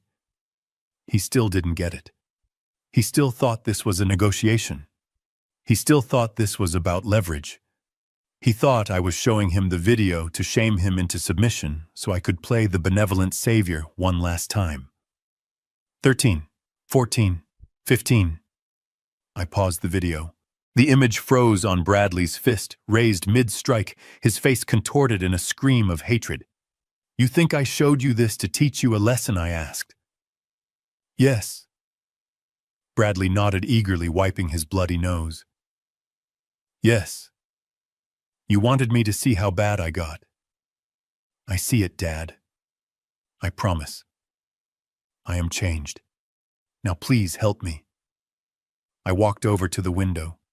The city lights below were indifferent. Millions of people living their lives, paying their bills, respecting their parents. And then there was my son. "I didn't show you this to teach you," I said, turning back to him. "I showed you this so you would know exactly what the jury is going to see." Bradley froze. "Jury." "I sent this video to Detective Miller at the 1st District 20 minutes ago," I said calmly, "along with a sworn affidavit detailing the assault, the extortion, and the threats against my life." Bradley scrambled to his feet. You called the cops. On your own son." "You are not my son," I said. "My son died the minute you raised your hand to me. You are just a criminal who broke into my home and battered a senior citizen." "That video is evidence in a Class 2 felony case, Bradley. Aggravated battery of a senior citizen. In Illinois, that carries a mandatory prison sentence. 3 to 7 years. "No," Bradley gasped. "You wouldn't. You can't send me to prison. I will die in there." "You might," I said. "But at least you will be safe from Volkov." Volkov. Bradley's eyes widened. "Oh God. Does he know? Did you tell him?" I walked back to the laptop. I minimized the video player. I opened my email sent folder. I didn't just send it to the police, I said. I sent it to everyone. I sent it to your former boss so he has cause to deny your unemployment claim. I sent it to Vanessa so she has grounds for an annulment. And yes, I sent it to an anonymous tip line that connects directly to Sergei Volkov's organization. You sent it to the loan shark, Bradley screamed. Are you trying to get me killed? No, I said. I am trying to destroy your credit rating with the underworld. You see, Bradley, even criminals have a code. They lend money to degenerates. They lend money to losers. But nobody likes a man who beats his own father. It is bad for business. It shows a lack of character. It shows instability. I stepped closer to him. I sent a message with the video. I continued. I told them that you have been cut off. I told them that the Ford family vault is closed. I told them that if they want their money, they better get it from you because I am not paying a dime. And I told them that you are now the subject of a high-profile police manhunt, which brings heat. Loan sharks hate heat, Bradley. He stared at me. His mouth hung open. He looked like he had been hollowed out. They won't lend to you now, I said. Nobody will. Not a bank, not a shark, not a friend. You are radioactive. You are the man who beat his father for money and still didn't get paid. That makes you a liability. Bradley fell to his knees again. But this time it wasn't a performance. His legs just gave out. You ruined me, he whispered. You actually ruined me. You did this, I corrected him, pointing at the frozen image on the TV. You did this 30 times. You ruined yourself. I just turned on the lights so everyone could see the wreckage. The sound of sirens began to bleed through the heavy glass of the penthouse windows. Faint at first, then growing louder. Blue and red lights began to bounce off the buildings below, reflecting in the glass. They are coming for you, Bradley, I said. He looked at the window. He looked at the door. He looked at me. Dad, he whimpered. Hide me. Please. Just hide me in the back room. Don't let them take me. I sat down in my armchair. I picked up my cane. I rested my hands on the handle. I am not hiding you, I said. I buzzed them up 5 minutes ago. The elevator chimed. Bradley spun around. He looked at the heavy oak door of the apartment. He looked like a rat in a trap. He ran toward the balcony door, fumbling with the latch, but it was locked. He ran toward the kitchen, looking for a back exit, but there was none. The heavy thud of boots sounded in the hallway. Open up, police! Bradley backed into the corner of the room near the TV, where his own image was still frozen in an act of violence. He was shaking so hard his teeth were chattering. He looked at me one last time. There was no anger left in his eyes, only a deep, bottomless terror. Why, he asked, his voice barely a sound. Because I love you enough to stop you, I said. And because I respect myself enough not to let you kill me. The door burst open. 4 officers in tactical gear swarmed the room. Guns were drawn. On the ground, now. Bradley didn't fight. He dropped to his stomach. He put his hands behind his head. He sobbed into the expensive rug he had bled on earlier. I watched as they cuffed him. I watched as they hauled him up. I watched as they read him his rights. He didn't look at me as they dragged him out. He hung his head, shame finally overtaking him. The lead officer stopped by my chair. Mr. Ford, he asked. Are you okay, sir? Do you need a medic?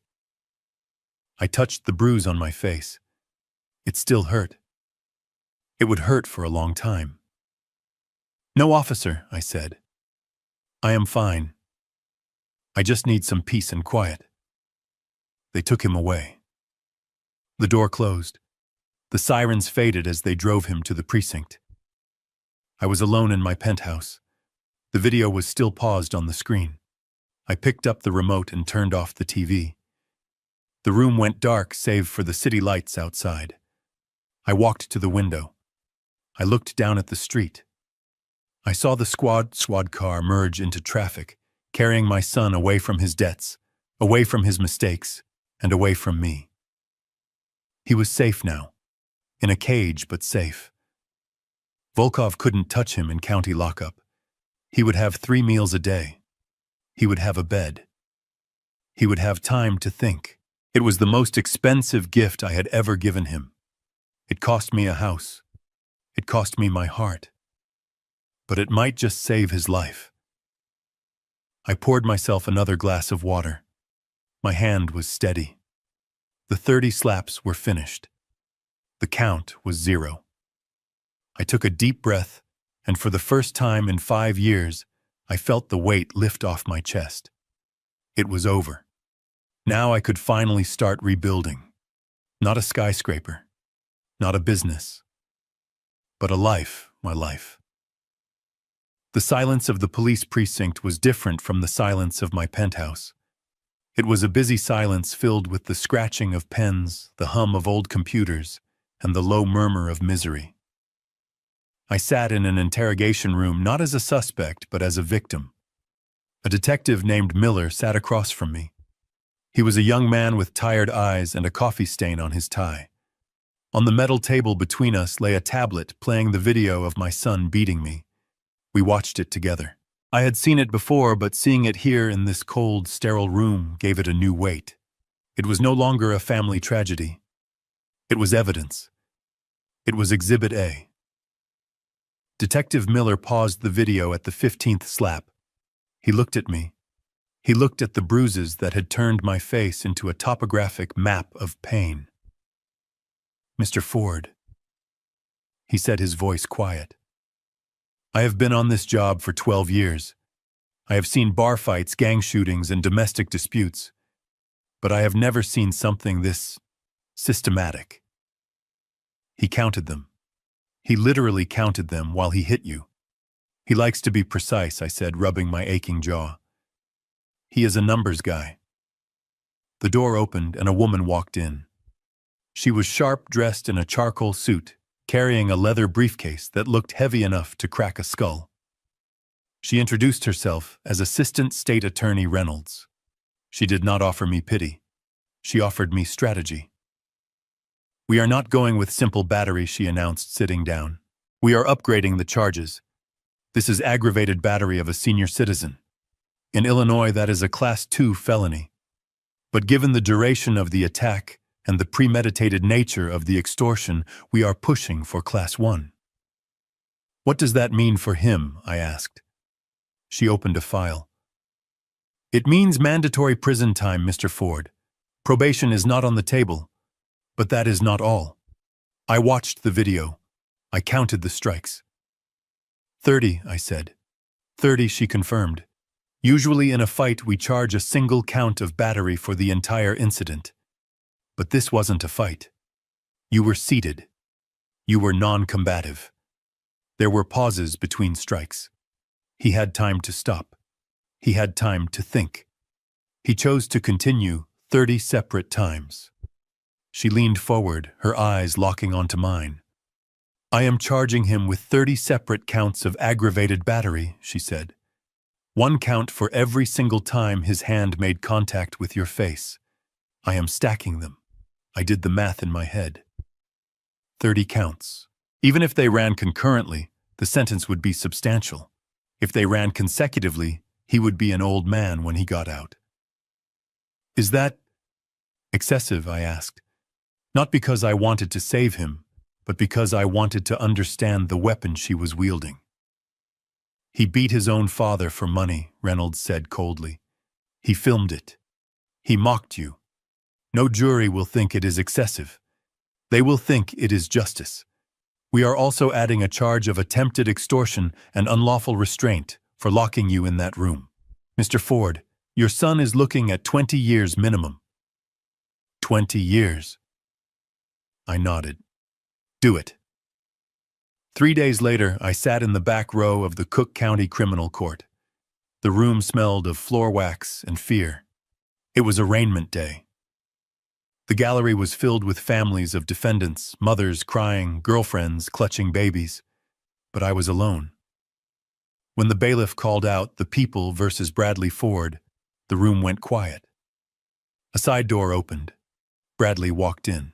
He was wearing a bright orange jumpsuit that hung loosely on his frame. His wrists were shackled to his waist. His ankles were chained. He shuffled. He looked like he hadn't slept in 3 days. His hair, usually perfectly styled, was matted and greasy. His face was gray. He stood before the judge. He didn't look at the gallery. He kept his eyes on the floor. He was ashamed. Or maybe he was just terrified. The public defender, a frantic-looking man with a stack of files, tried to speak, but the judge cut him off. Reading of the charges, the judge droned. Prosecutor Reynolds stood up. "Your Honor, the state charges the defendant with 30 counts of aggravated battery to a senior citizen, 1 count of unlawful restraint, and 1 count of attempted extortion." A murmur rippled through the courtroom. 30 counts. Even the judge looked up over his glasses. 30 counts, Counselor, the judge asked. "Yes, Your Honor," Reynolds said. "We have video evidence of 30 distinct and separate assaults committed over a period of 10 minutes against a vulnerable victim who is the defendant's own father. The defendant is seen counting the blows." The judge looked at Bradley. "Is this true?" Bradley didn't speak. He just trembled. The public defender tried to argue for bail. He talked about Bradley's lack of prior criminal record. He talked about his standing in the community. He called it a family dispute that got out of hand.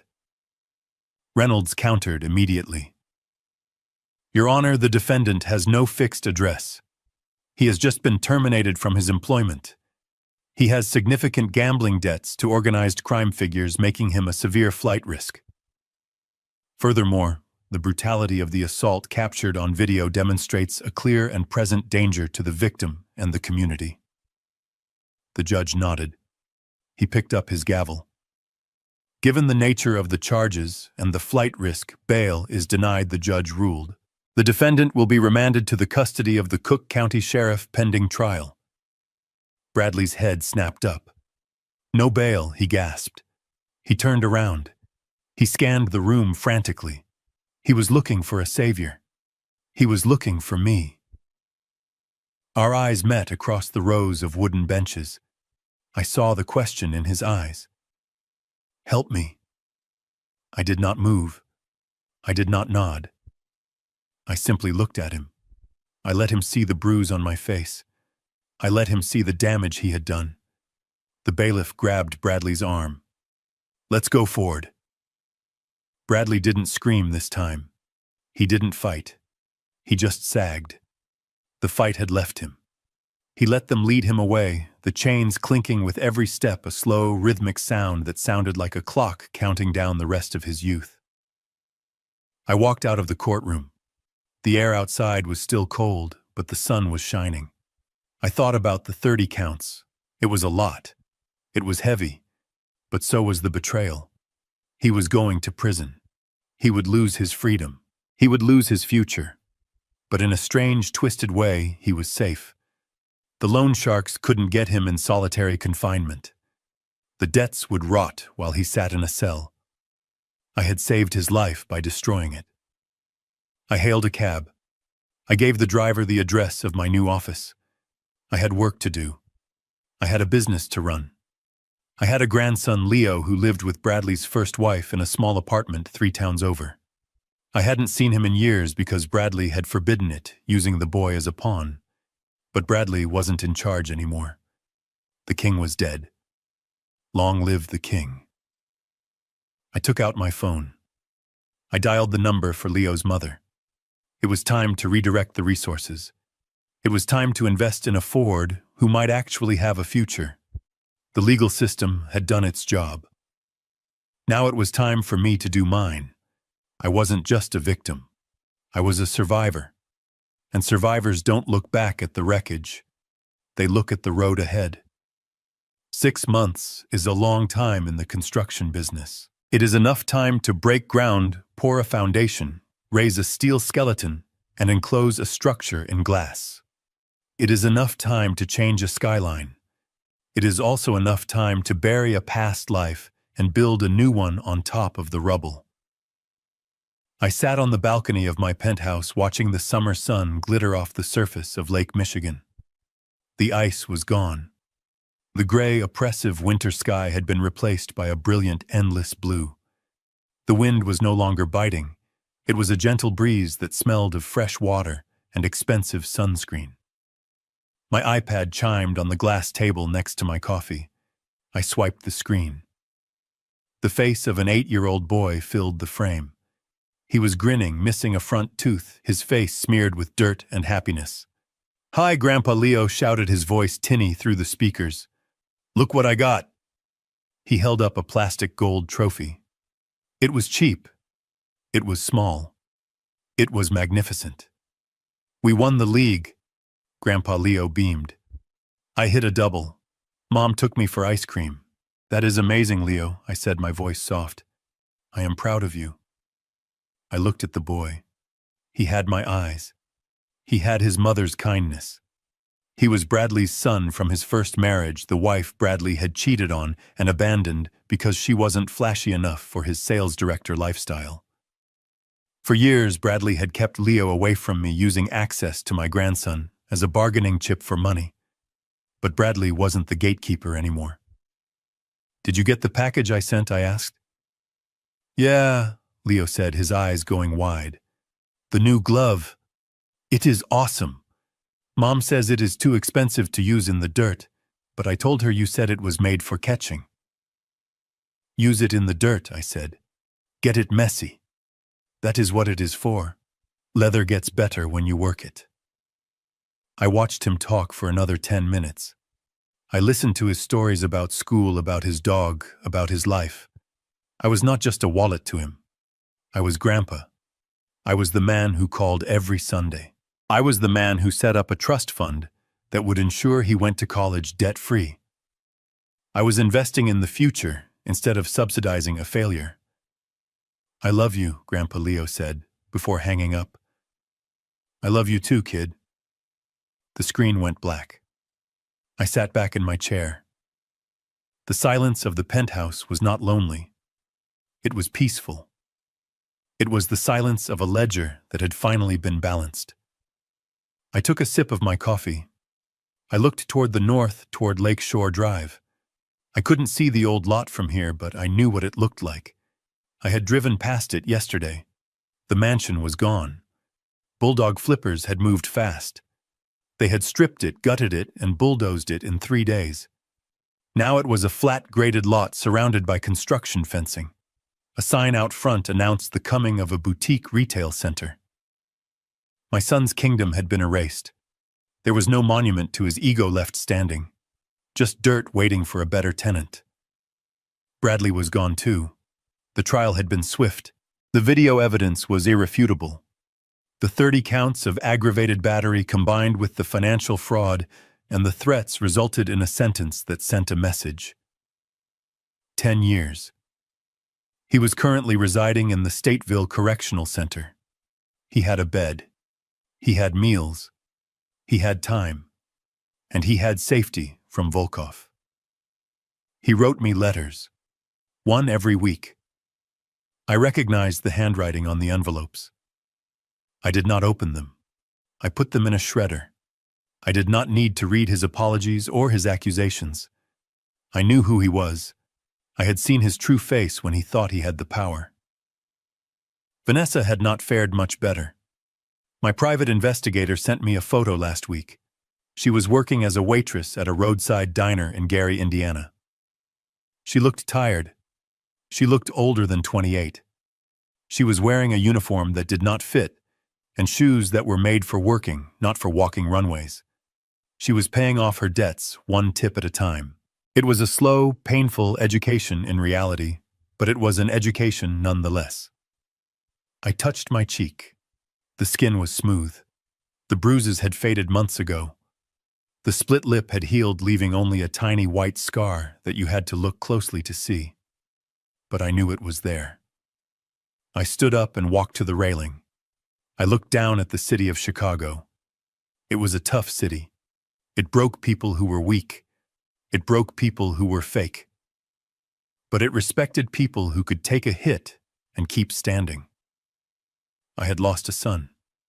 That was a tragedy, and I would mourn the potential of what he could have been for the rest of my life. But I had found something else. I had found my spine. I had found my dignity. I realized then that violence is a language. When Bradley hit me, he was speaking the language of dominance. He was telling me I was nothing. But when I hit back, I did not use a fist. I used the law. I used the market. I used the truth. One slap might wake a drunk man from a stupor. It might shock him into sobriety. But 30 slaps do not wake a man. They wake a monster that had been sleeping inside me for years, covered by layers of patience and fatherly love. That monster was not rage. That monster was not hate. That monster was justice. And justice, once awakened, does not go back to sleep until the debt is paid in full. I finished my coffee. I checked my watch. 1945. It was still ticking. Strong, steady, reliable. I turned my back on the view and walked inside. I had a meeting with my investment banker in an hour.